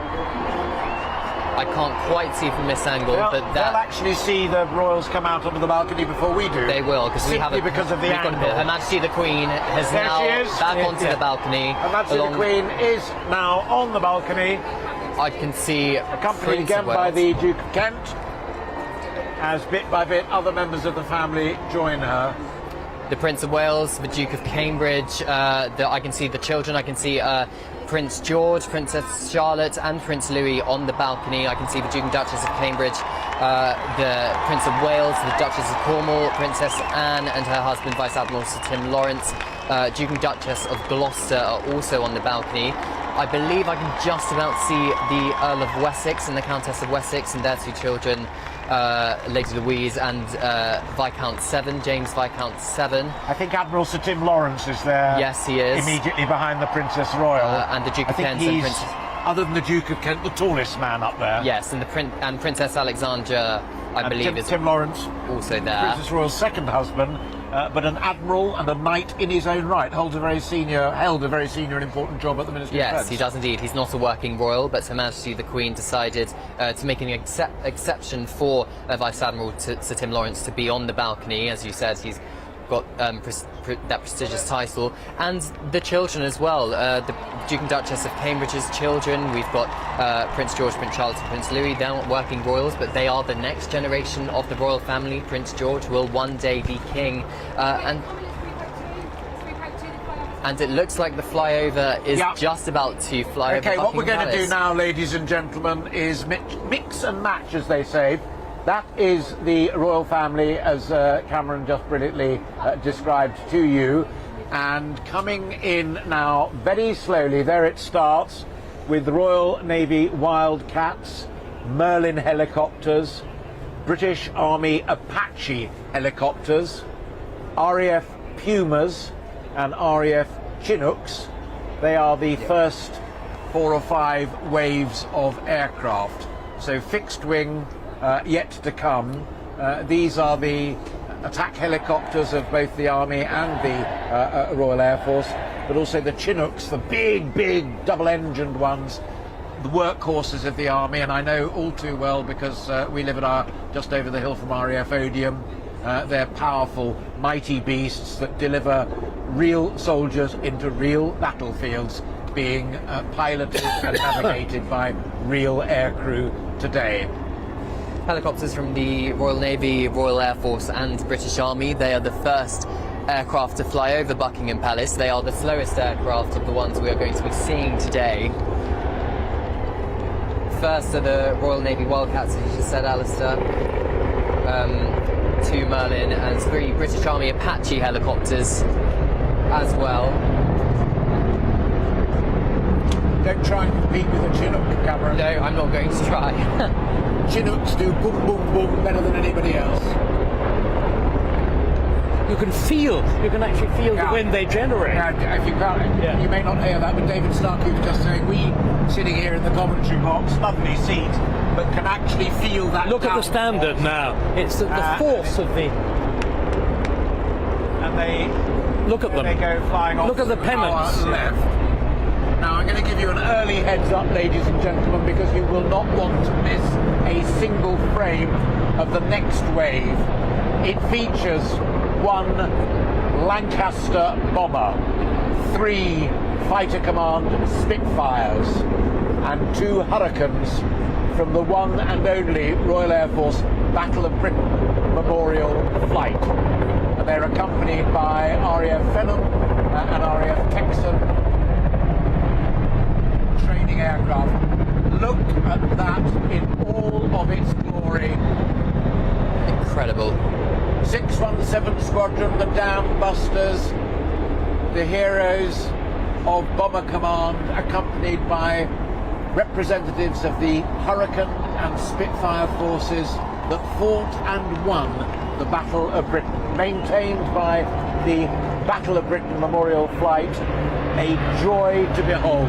I'll shut up because if you love the sound of a Merlin engine, love that.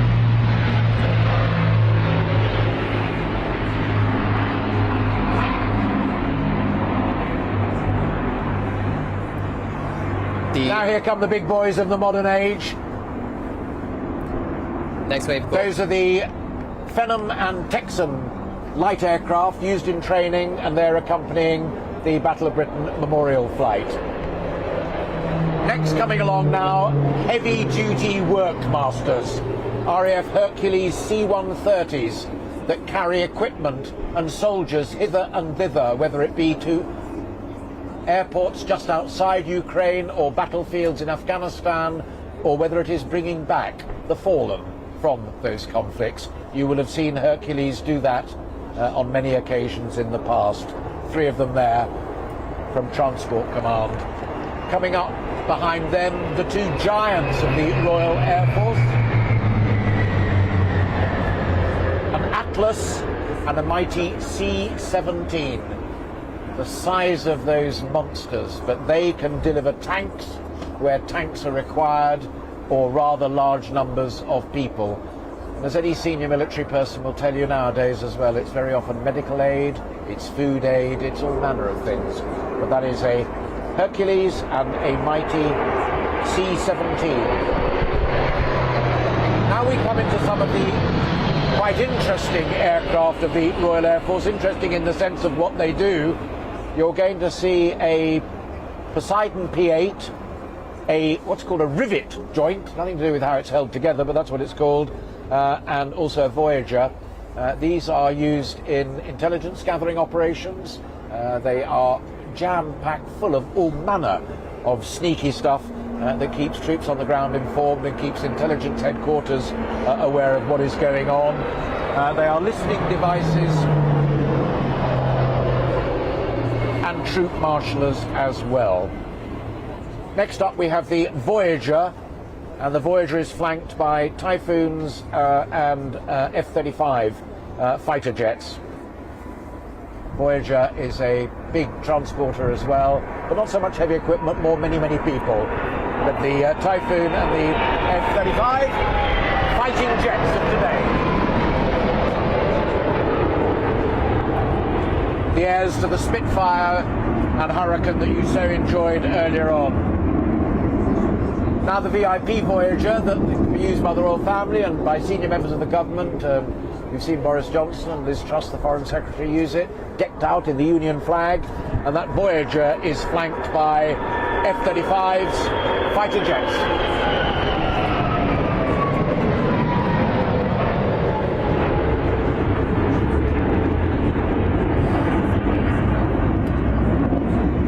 If you haven't got a drink in your hand, it's too late. Ladies and gentlemen, flying Hawk trainers in their unique colour. The Royal Air Force Aerobatics team is coming up immediately after these 4 Hawk trainers in their fighting gear, and it is magnificent. Here come the red arrows striking the numeral 70 in the sky, and nobody dare speak to the Queen for the next 3 minutes. She loves this.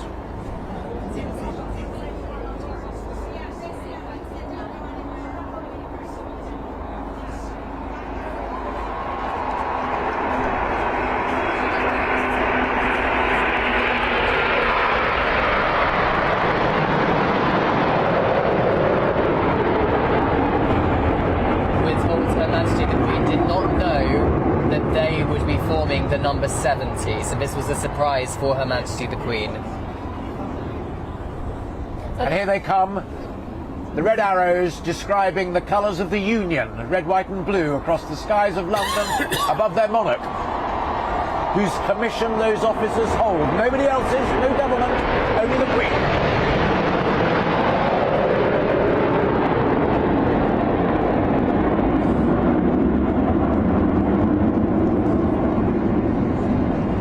So off they go, leaving that beautiful trail behind them. And I'm being told by Cameron that in fact the pilots and in the F-35s didn't know that they were going to strike that 70 symbol so beautifully in the sky. The red arrows knew exactly what they were doing and do it perfectly. I'm going to shut up, as are my 2 guests, because just listen to this crowd as they play the national anthem.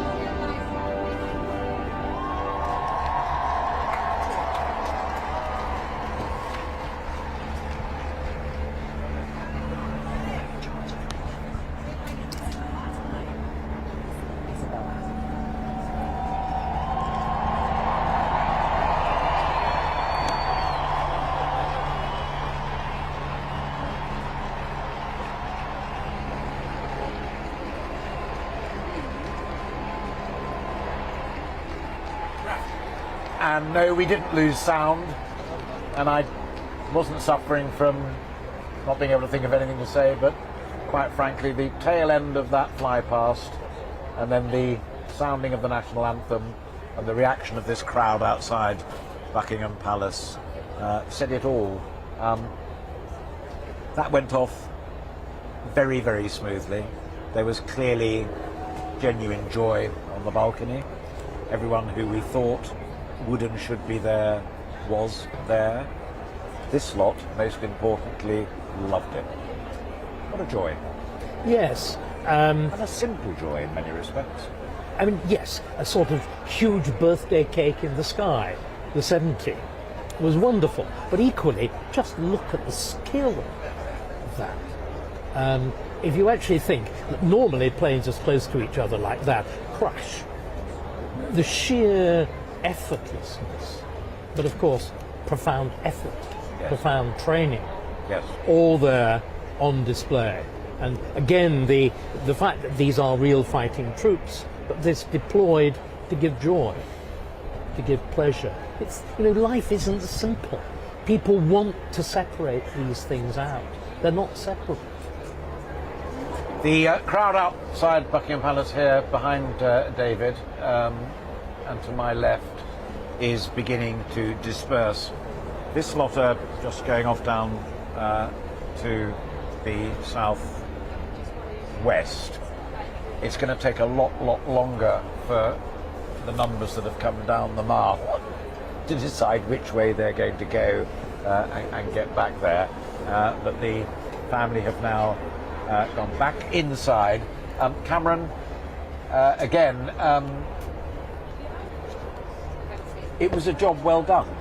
I think it was a job well done, and it was, I believe, perhaps one of the first times that Prince Louis, the youngest child of the Duke of Cambridge and the Duchess of Cambridge, has appeared on that balcony, and he was wearing, quite interestingly, a sailor's outfit, very similar to what his father wore in 1985 for Trooping the Colour when he was a similar age, and people are speculating perhaps it's a vintage outfit for him.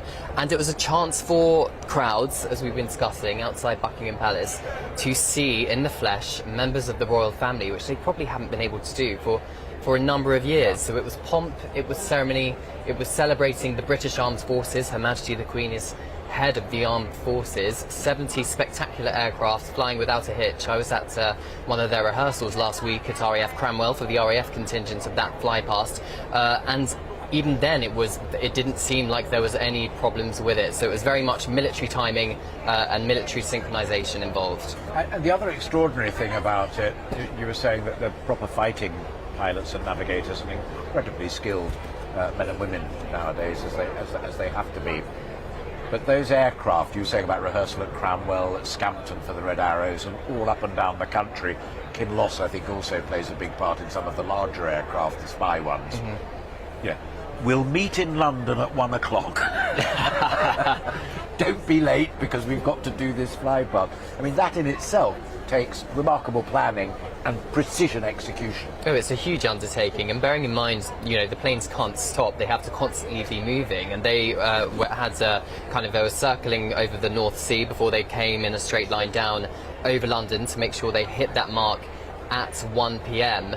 But I think all these pilots have been involved in operational duties, so they're not just ceremonial, so I think they're very much used. In fact, one of the RAF officers I was speaking to last week says it's in fact probably one of the easiest jobs they do, because this is very much ceremonial. You're not being shot at.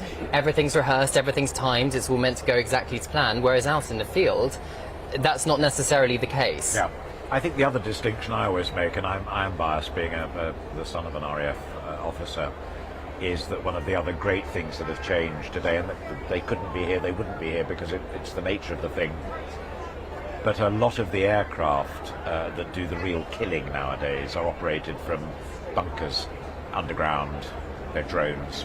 These are guys who, when it comes to having real live action fighter bombers, still go to the front line and still have to do it. This is a reminder now of what we're talking about. And it was about 12 minutes ago, a fly past. It began, as you just saw there, with the helicopters, the royal family, all there up on the balcony.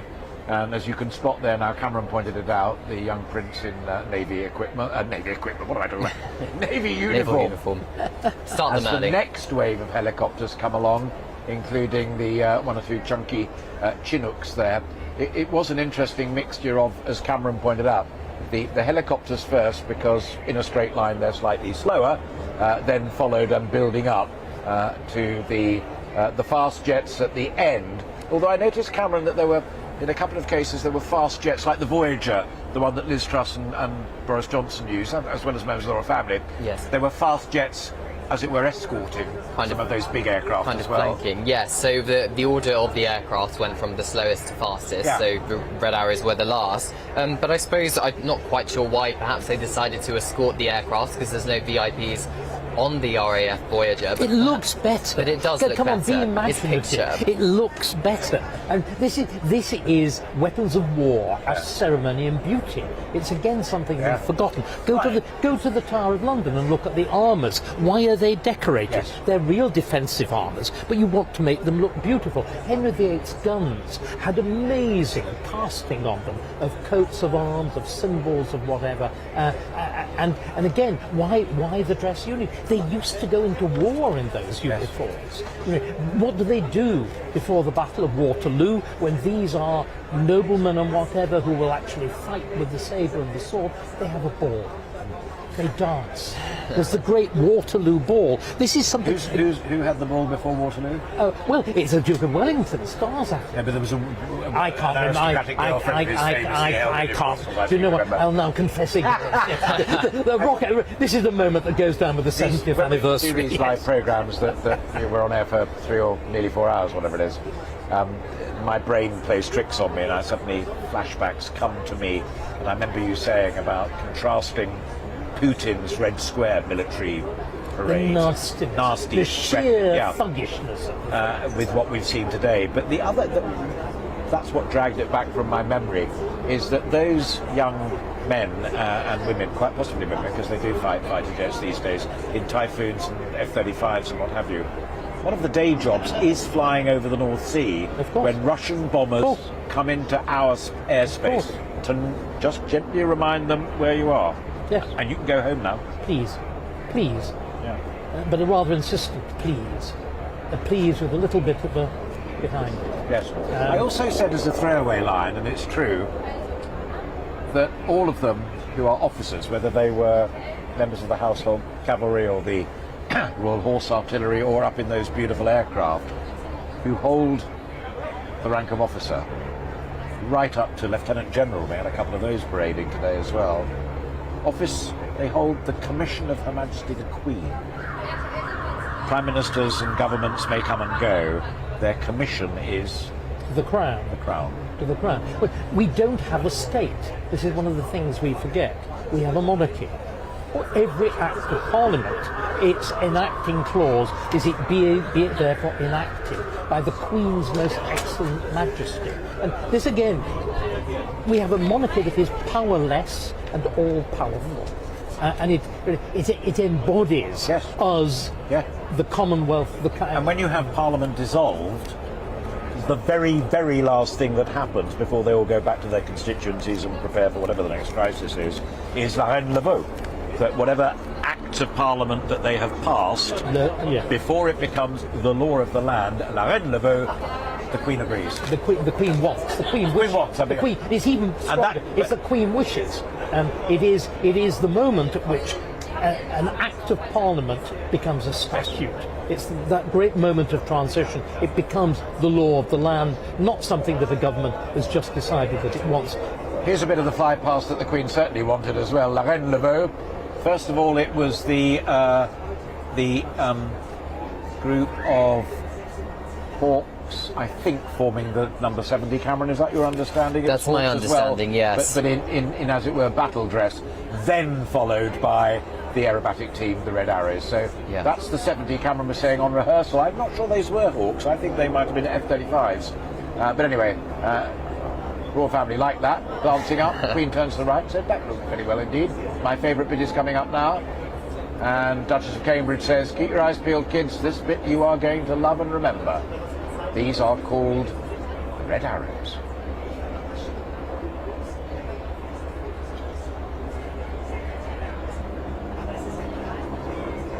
Brilliant pictures, and for those radio listeners, superb. Now, while we do reflect upon that, I'm going to really be very, very cheeky and say to the team, behind the scenes team, can we get the Battle of Britain memorial flight up as well, if we've got that, if we recorded that at the time as well? The Lancaster, the Spitfire and the Hurricane. If we can't, c'est la vie, c'est la guerre, but I'd like to see that again.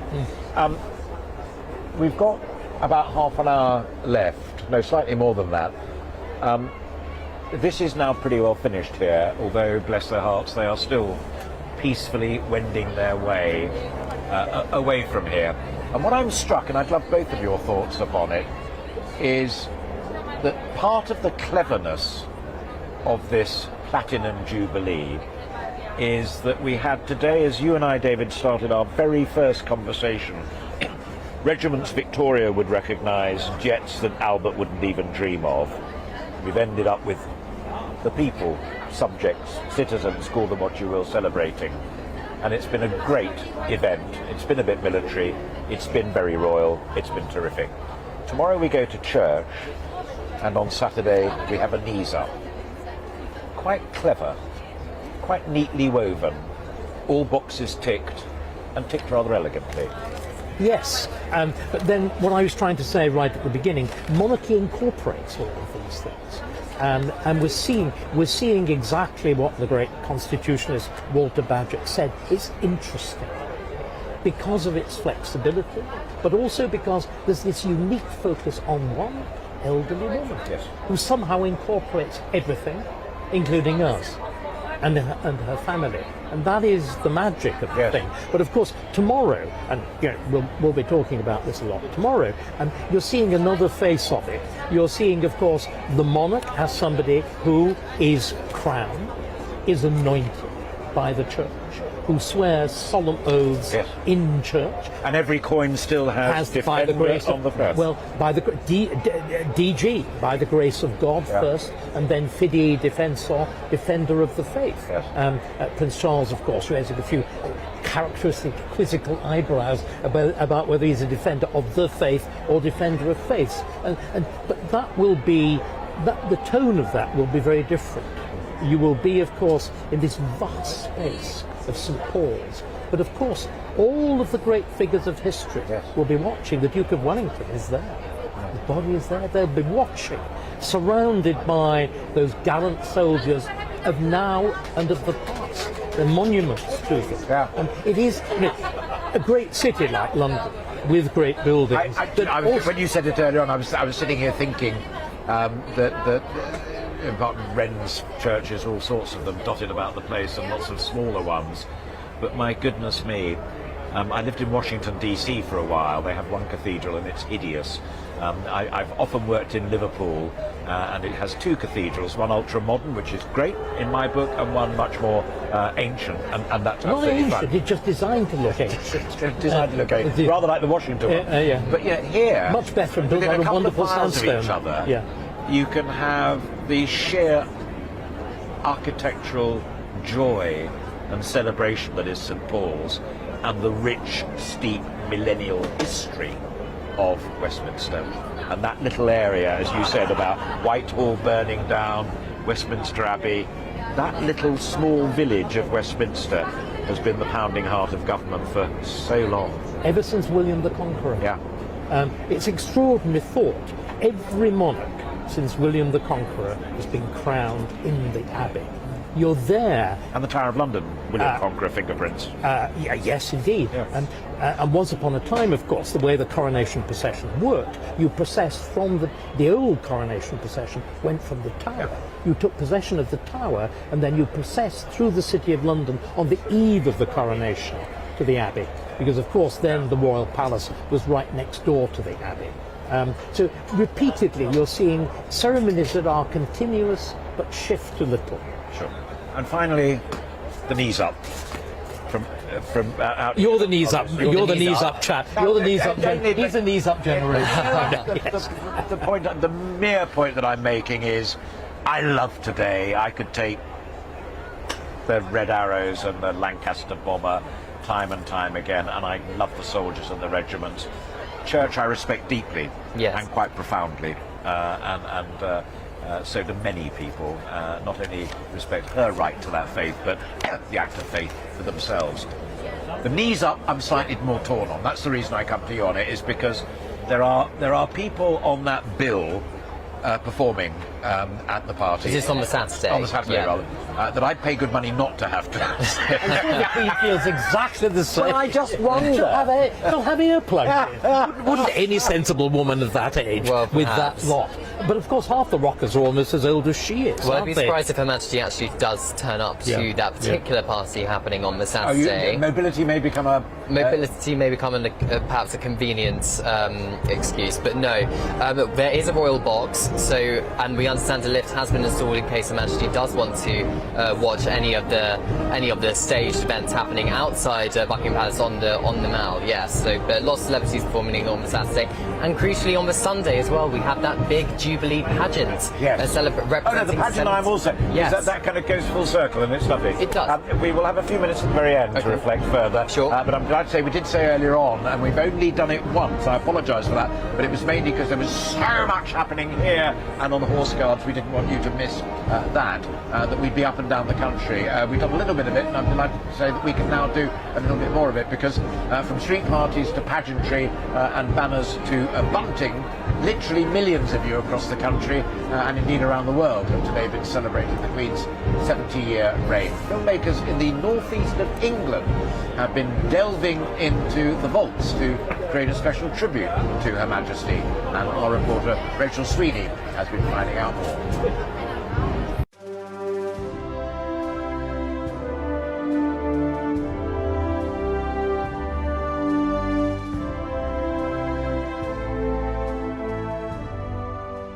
From Queen Elizabeth's post-coronation visit to Tyneside in 1953 to Her Majesty opening the Tyne and Wear metro system in 1981. And I have great pleasure in declaring the Tyne and Wear metro system open. Royal visits to the northeast have been proudly documented by local filmmakers.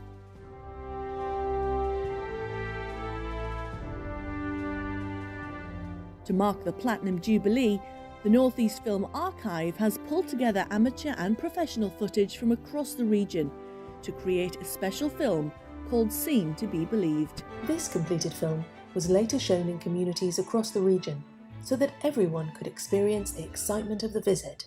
Graham Relton is the archive manager. He says the film takes an affectionate look at the North's relationship with Her Majesty. I love to see it's less about the Queen, it's more about the people and how they've celebrated and how they've come together. And interestingly, things haven't changed a great deal. It's still trestle tables, it's still bunting, it's still people getting dressed up in fancy dress and celebrating as a community. The Queen obviously is important, but I think it's a great excuse for people to come together. One of the contributors is Chris Anderson, who filmed the Queen's Silver Jubilee in 1977. Filmmaking has been my, not so much professional life, but amateur, if you see what I mean, but for 45 years, and I absolutely love it. And the fact that there's something come out of it like this, just the icing on the cake, or the icing on the Jubilee cake in this case. And it's not just Video Archive the Northeast remembers, it's those royal front pages too. Probably the first royal visit to our area in 1956 when... Chris Lloyd covers royal visits for the Northern Echo. People actually standing on top of lampposts and things, eager, craning to get a view of her. And that's really the situation really throughout our archives tell how for decades these rare visits have been real highlights of people's lives, really. It's amazing the way that she's able to touch people. Including Peter Barron, MBE, who was the Northern Echo editor for 17 years. He was invited to a private function at Windsor Castle and regrets picking up that canapé. I dropped the beetroot and puree canapé on this very plush pink carpet in the middle of Windsor Castle, and it just left this horrible purple and green smudge on the Queen's carpet. And she started to walk towards us, and I said to the editor of the Oxford Mail it was, "What am I going to do?" And he said, "Scoff it." So I had to pick it up and eat this pureed pea and beetroot canapé full of fluff, and within 30 seconds the Queen was there shaking hands. He won't forget that. The region won't forget the scenes of celebrations. The nation will never forget the Platinum Jubilee. Rachel Sweeney, GB News.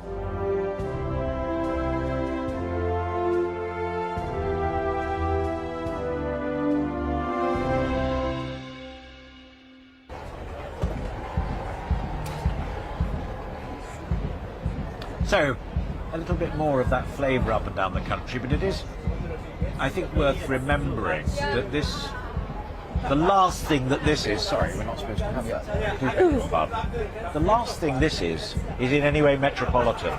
I mean, if anything, it's richer, stronger and firmer out and about in the country. It is metropolitan. This is the capital. No, but I meant the celebration. No, the celebrations are everywhere. Yeah. But the heart of it is here. This is the heart of the monarchy. And London is a great city, principally because of this royal history at its core on the one hand. London's two cities. This is Westminster, which is the royal capital. And there's been a city since the reign of Elizabeth I. And then there's the other city, the City of London, the thriving, the commercial, and it's like having Washington and New York right next to each other, and of course each feeding off the other and balancing the other, and stopping what you get in Washington, that terrible sense of sterility for the place that is merely a theatre of government. Here it's both. Yeah, although it is the theatre of government, at least with a bit of style, unlike Bonn used to be before Berlin was restored to its glory. We enjoyed living in Washington, but I absolutely agree totally with you. It exists there to do one thing. One thing. It's a monomaniacal city. Yeah. It's a monomaniacal city. People go mad there. But I think the other thing about he's right in the sense that it is metropolitan because it's where the palaces are, and where the armies and navies are kind of headquartered, and Ministry of Defence and what have you. But there are also palaces in East Anglia, up in Scotland. They're not palaces, they're private. Private royal residence. They are private. The only other technical palace outside London is Holyrood. You see, that's the official residence of the sovereign in Scotland. Right. There are no other palaces. Sandringham, Sandringham is not a palace. It's a private residence. It's a private residence. When this is the reason why there's all the argument about the tax with the monarchy, because when Edward VIII abdicated, George VI had to buy Sandringham, he'd to buy Balmoral, and he'd no money from his brother. That's how the Duke of Windsor can maintain his expensive American spouse in the style to which she became accustomed, because the royal family had to buy them out, and the tax privileges seem to be negotiated for that, because Victoria pays income tax on her private income. There's no question about it. There was a deal done then, and that's because they're private. In the same way, Osborne on the Isle of Wight was another private residence of Victoria and Albert. So no, the palaces are the official ones. It's Windsor, though it's never called a palace.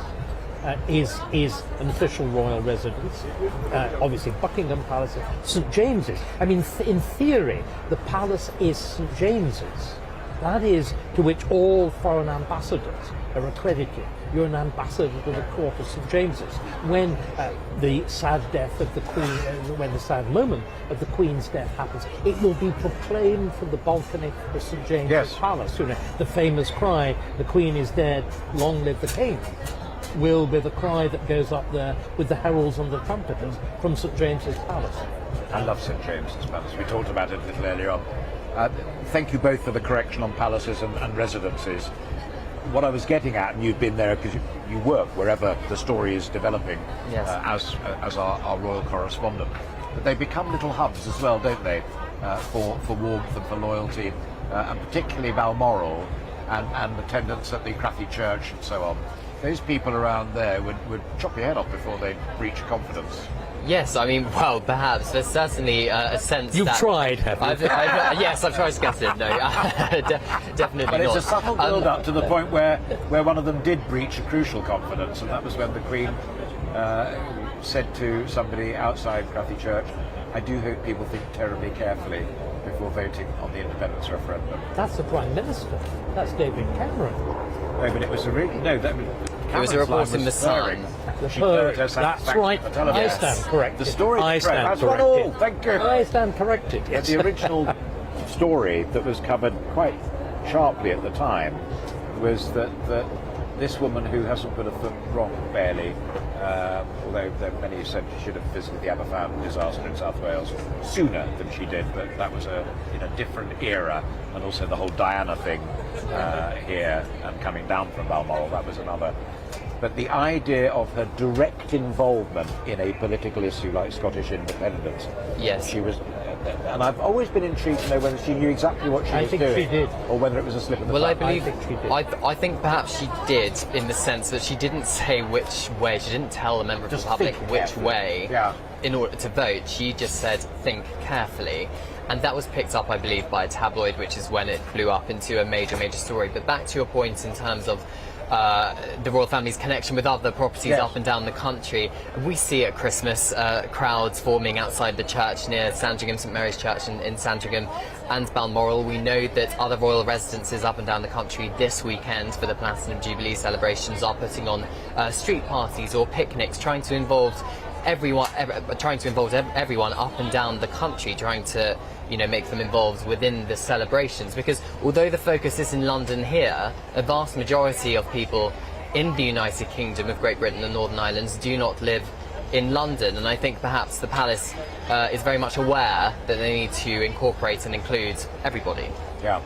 Just as you were finishing that sentence, the King's Troop Royal Horse Artillery coming back from Hyde Park, having just hired their gun fleets, yes. King's Troop Royal Horse Artillery, George VI loved them, visited them, and this Queen quite early on decreed that they would forever be known as the King's Troop Royal Horse Artillery. They were based up at St James's, I think. St James's Palace? No, not St James's. I'm trying to think quickly. No. Where's the cricket ground? MCC around there.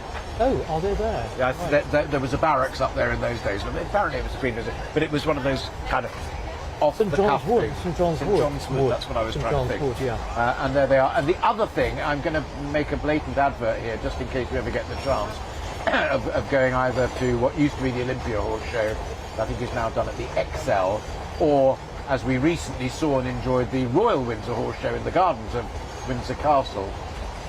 These guys do one of the most extraordinary things you will ever see, and that is that they ride at a trot into the arena and they then dismount, put the guns together, fire off a salute, dismantle it, and then they gallop out. And if you've never seen that, you have not seen riding, because these people are all excellent riders by the time they get to do this. So there they are, King's Troop Royal Horse Artillery, and frankly, Cameron, David, looking $1 million. One of my favourite regimental. Well, they were designed to look great. This is male sexology. Victorian regiments literally competed on the tightness of their trousers. It is, it's male peacocking. They're showing off. But by the way, what the artillery do is they're repeating what was a genuine manoeuvre in battle.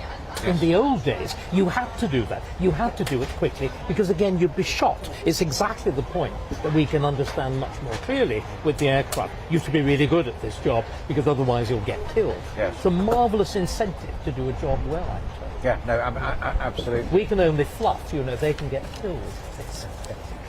It is a very true and very telling observation, and they're all volunteers, which I think is still, to this day and age, quite extraordinary. We are 20 minutes away from going off air. Can you take us a little bit more through, because you quite rightly corrected me about when the party was. So this is all done now here. Well, the until next tonight. Big thing is, Beacons. Beacons is next. Yeah. Yes. So Beacons is going to be next. There's going to be a dual ceremony with Her Majesty the Queen at Windsor Castle, with the Duke of Cambridge here at Buckingham Palace to spark the lighting of these 3,000 beacons, which are going to be lit across the globe in each capital city of the Commonwealth, 54 nations, as well as towns and cities up and down the United Kingdom. So Her Majesty the Queen is going to be touching this kind of ceremonial globe, which has been stored in Windsor at the Tower of London since April, and that will trigger the start of beacons being lit towards London.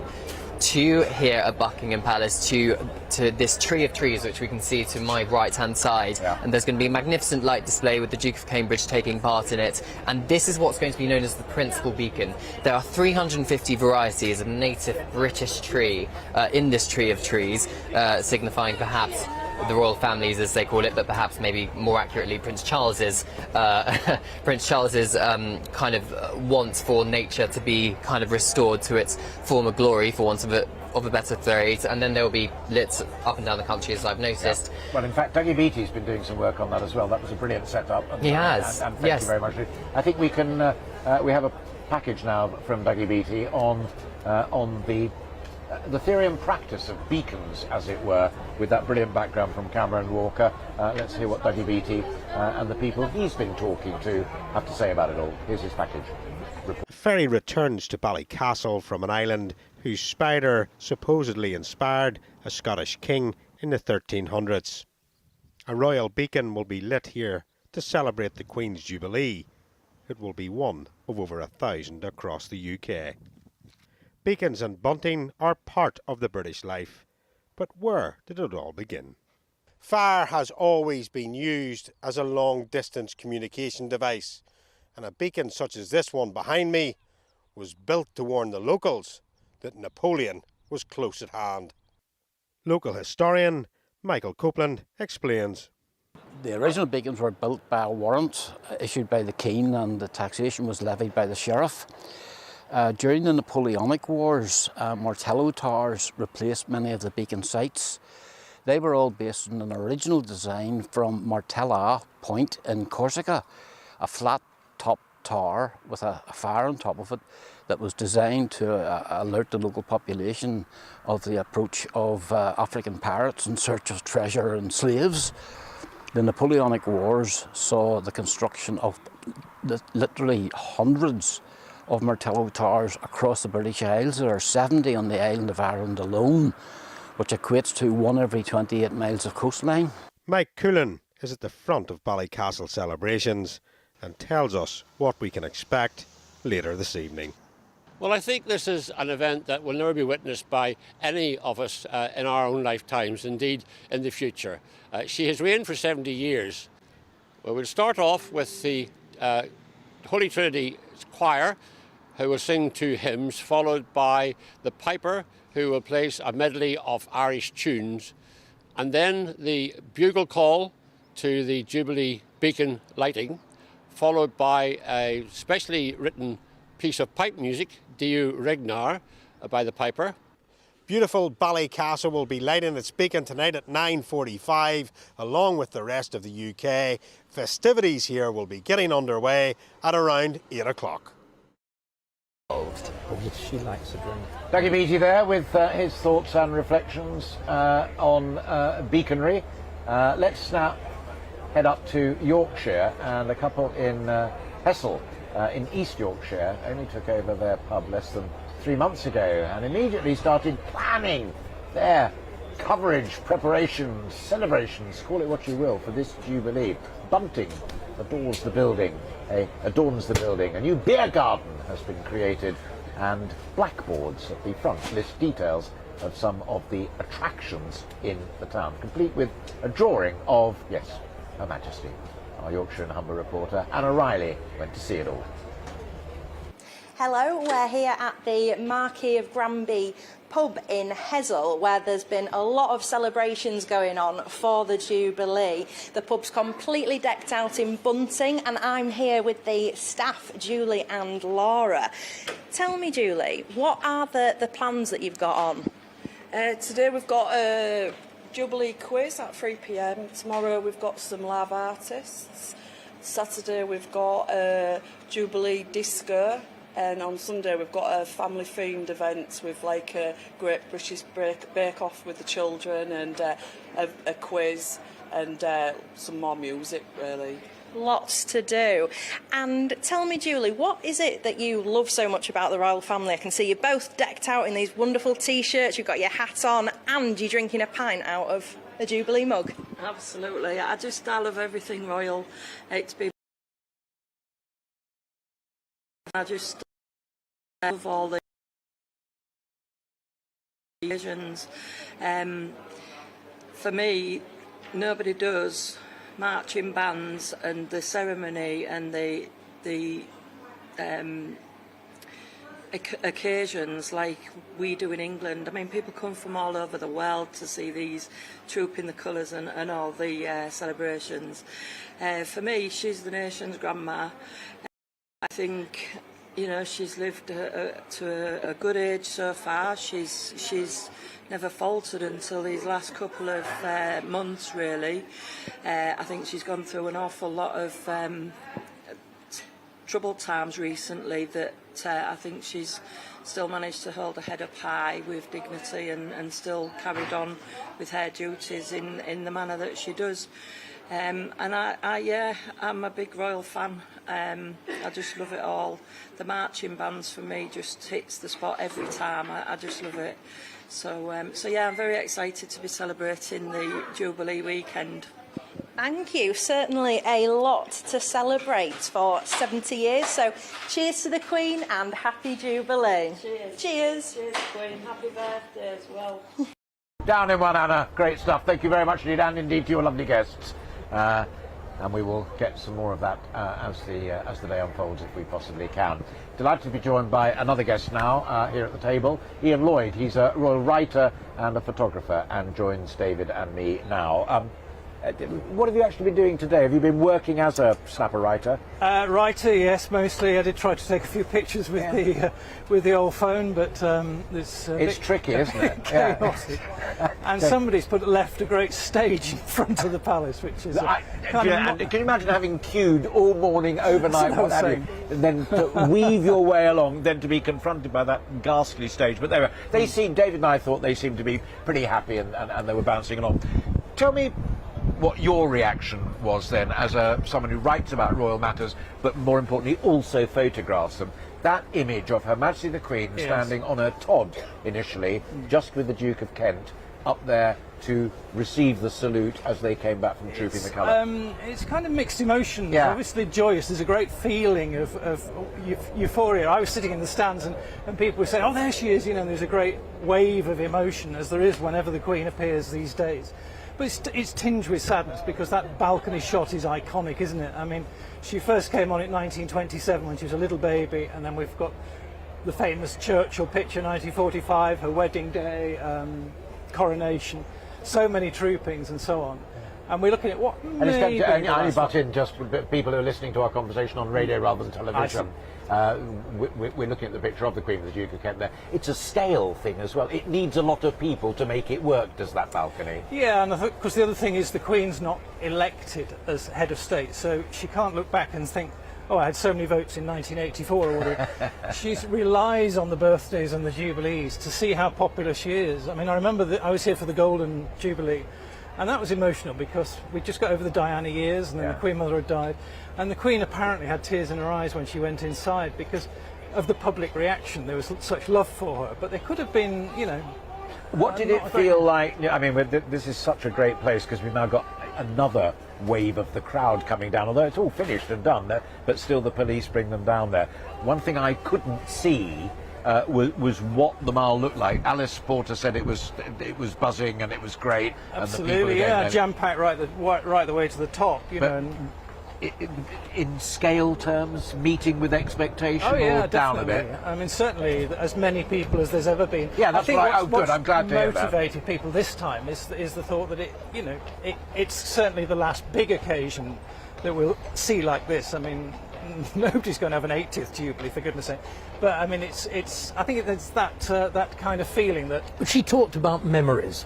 Yes. And there are memories which are good, and there are memories which are bad, and there are memories that you treasure, there are memories that you regret. That again is the whole point of monarchy. It is exactly that it's not elected, that it's a given, because we didn't choose to be born. No. We didn't we didn't press a button and the ballot didn't come up saying "D Stark, you're Alastair Stewart." And it is, I think, that sense of the given. You don't choose to be British, you are, unless you're an immigrant. We were talking before, many of the people who clearly feel more strongly about this are people who've actually chosen to deeply British, who decided to identify. In the same way you can see in America, very often the most passionately patriotic are the first generation. I had a fascinating exchange with chosen. Bonnie Greer a couple of nights ago on social media as an immigrant and a woman of colour as well. And actually her grasp of the British Constitution and her knowledge of British history is a heck of a lot better than quite a few people I also know who purport to be, not like you genuinely know it all. But she said we have to. It's almost part of the entree to be a fully functioning British citizen, and was very proud of it. We try and capture these things also. I want to stick with your area of expertise, not so much the writing, but weave that in as well. But you talked about that first appearance on that balcony and then previous Jubilees and so on. The photo that we have today, fresh, is of her, a woman, 97, sitting very comfortably in a window frame in Windsor. Oh, that one, yes. What, first of all, technically a fine photo, but does it capture something important? Does it say something important? Well, it's a bit like Queen Victoria at the end of her reign. It's splendid isolation, isn't it? There she sits in Windsor, you know, the House of Windsor and all of that. It's touching and personal, and at the same time it's an iconic picture because it's her as, you know. But Rankin's picture of her, like Bailey's picture of her, has her beaming. Yes. But this is very different from Victoria, isn't it? Because Victoria is solemn, dark colour. This is rather casual. The same blue that she chose to wear here, the same colour as Cameron's tie. He obviously, you know, colour matched rather brilliantly. And this is not that great heavy sense of the Victorian monarchy. This is, although in many ways she looks rather like Victoria, the same immense set of the jaw, but this is a lighter thing. It's something more appropriate to a less deferential age, and again, the same and yet different, constantly evolving. But I don't get any sense, really, from that portrait of a kind of, it's not the portrait of the artist's mother, you know, it's not that sense of, I don't even think that was a particular, I'm sorry, I don't think that was an iconic image. I had no sense of that as a kind of, we're not going to remember that photograph. I think what you will remember is the sight of that little frail woman, effectively alone. And I found it very moving that not the great family gathered around her, not the Prime Minister, not a great moment like the end of the Second World War, but simply celebrating the fact that for 70 years... I agree with that. I think that's singular, which is where we started. That was just astonishing. With I thought Ken. that was astonishing. Let's finish with... I think we've... looking for guidance on this. I think we've got a couple of 3 minutes to go. All right. Oh, even more. We did that. The other image, which I will certainly bank because it, in a curious way, encapsulates so much of what David and I and other guests have been talking about. Yeah. We know it's the Platinum Jubilee, it's 70 years on the throne, it's extraordinary, it's royal birthday, it's honours lists and stuff like that. But it's also in an image captured by the television cameras and by zillions of iPhones and brilliant professional photographers like you, an image of continuity that once she was joined by the working members of her family, not some of the others, the working members of the family, she was there with her heir, her heir's heir, and her heir's heir's heir. There were 4 generations of continuity on that balcony. There's a feeling this time, I mean, unlike Queen Victoria, who selfishly clung to power right onto the end, that the Queen is preparing for the future, and there's, you know, with the Camilla saying, you know, that she'd like her to be Queen, and with Charles, head of the Commonwealth. David, that's one of David's headline observations of the whole day. Yeah, I mean, I think that there's very much a family and the continuity, because there's going to be a heck of a seismic, really, shift, isn't there, once the Queen's gone. And I think the Commonwealth might start to disappear, and our feeling about royalty, and certainly the type of royalty that the Queen's so capably led with, you know, the sort of distance and the duty and the devotion in that way, that the others don't seem to have it. So there's that kind of, she's handing over. Hang on a minute, one final thing. One final thing on William exudes it. I mean, William is his grandmother. Well, yes. And William faced it right up front. But let me just also make the observation, stepping back from William and Charles back to Her Majesty, and that is that this is a Queen who heard Harold Macmillan deliver a speech in Africa about the wind of change blowing through Africa. He meant the whole Commonwealth, he meant the Empire, and you made that difference between Empire and Commonwealth earlier on. I get the sense that William for sure gets all of that. Yes. Charles, I'm prepared to accept the jury may be out because he's set in his ways, he's of an age and he deserves that respect. But I reckon William is up front and ready for it. I really do. Yeah, and it's great because my first memories of William as a teenager was very like Diana with the hair across his face. He came out the polo once in his dad's Aston Martin, and he went like that for the press. He didn't want to be photographed, and everybody said, "Oh, we've got problems here because if he doesn't want it, then you know we're in a mess." But you're right. In the last few years, last 10 years really, since marriage and having Kate, it's his wife. Dare one say it's a very sensible wife, absolutely, who is profoundly conventional. You know, but didn't like the Queen Mother because she was non-royal, wasn't she, with George VI? Yes, but equally so was Diana. Yeah, true. And it's a difference of character. I mean, again, always character makes a huge difference. And you know, when you're up there, when you're on a balcony, when the eyes of the world, every television camera is on you, you immediately sense character, what sort of person you are. And you know, you can be read, and people can look at you and they think, yes, or they think, no. We have to park it there. Ian, great to see you. And I'm glad you had a good day. I did, thank you. And thank you for And you had a fabulous view, by the way, didn't you? Wonderful. Crowd still going out there, and but they're just over your right shoulder are the now empty benches where you sat and saw so much of it. Thanks for sharing some of those thoughts with us.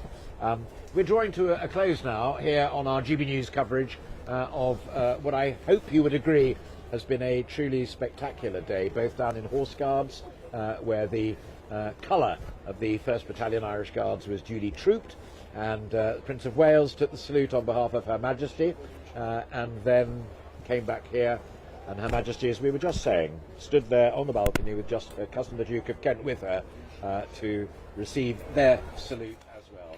And then finally the new family, as the Queen would project it into whatever lies ahead, assembled on the balcony and enjoyed the aeroplanes. To me, the singular picture of Her Majesty with the Duke of Kent and the Red Arrows, I shall bank in my little memory. For you, Cameron?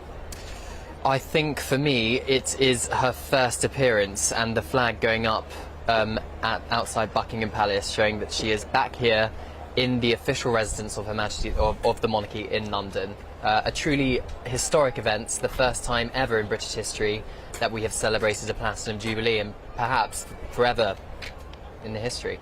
And forgiven whoever it was who didn't quite unfurl the flag perfectly first time. Yes, we'll forgive them, yes. You're a historian, you're an old friend of mine, we've known each other for years and years. You've seen it all, been there, done it. Pause, deep breath, your most profound thought and memory of this day. It's, I'm afraid, the same as yours. Oh, well, it's I'm glad. Woman, no, that's it's the relief. woman on the balcony, alone, this little tiny person, the focus of everything. And it is, she represents literally 1,000 years of history. She represents what was, when she came to the throne, still the greatest, the largest empire in the world. And yet finally, it's concentrated in the life of a single human being. I think that is the extraordinary wonder, paradox, puzzle, that we should be aware of that relationship in all human life between the big and the small. And as she said in that BBC documentary the other evening, it's good to remember that we were all small and young once. Precisely. David Starkey, a real pleasure. You too. Look forward to seeing you on Friday. Absolutely. Cameron Walker, you played a blinder. Thanks for the news input as well as your analysis and reflections. Look forward to working with you again later on. Most importantly from all of us to you, thank you very much indeed. You've been watching GB News with me, Alastair Stewart, live from Buckingham Palace. It has been a pleasure having your company this morning and this afternoon, celebrating Her Majesty's Platinum Jubilee. From all of us here, a very good afternoon to you. What a magnificent day it's been. Trooping the colour and flypasts from the Royal Air Force and more than 1,400 members of the British family, British Army. As we've said, however, it was the royal family waving from the balcony and a special formation of 15 Typhoons, spelling out 70 modern and historic aircrafts flying over Buckingham Palace. Over 1,000 of cheering fans. It's certainly been a day that I'll remember, and I hope very much indeed that you are having a wonderful day as well, whatever you're doing. But for now, it's a goodbye from us. This has been GB News with Alastair Stewart, live from the Palace. Very good afternoon to you. Bye-bye.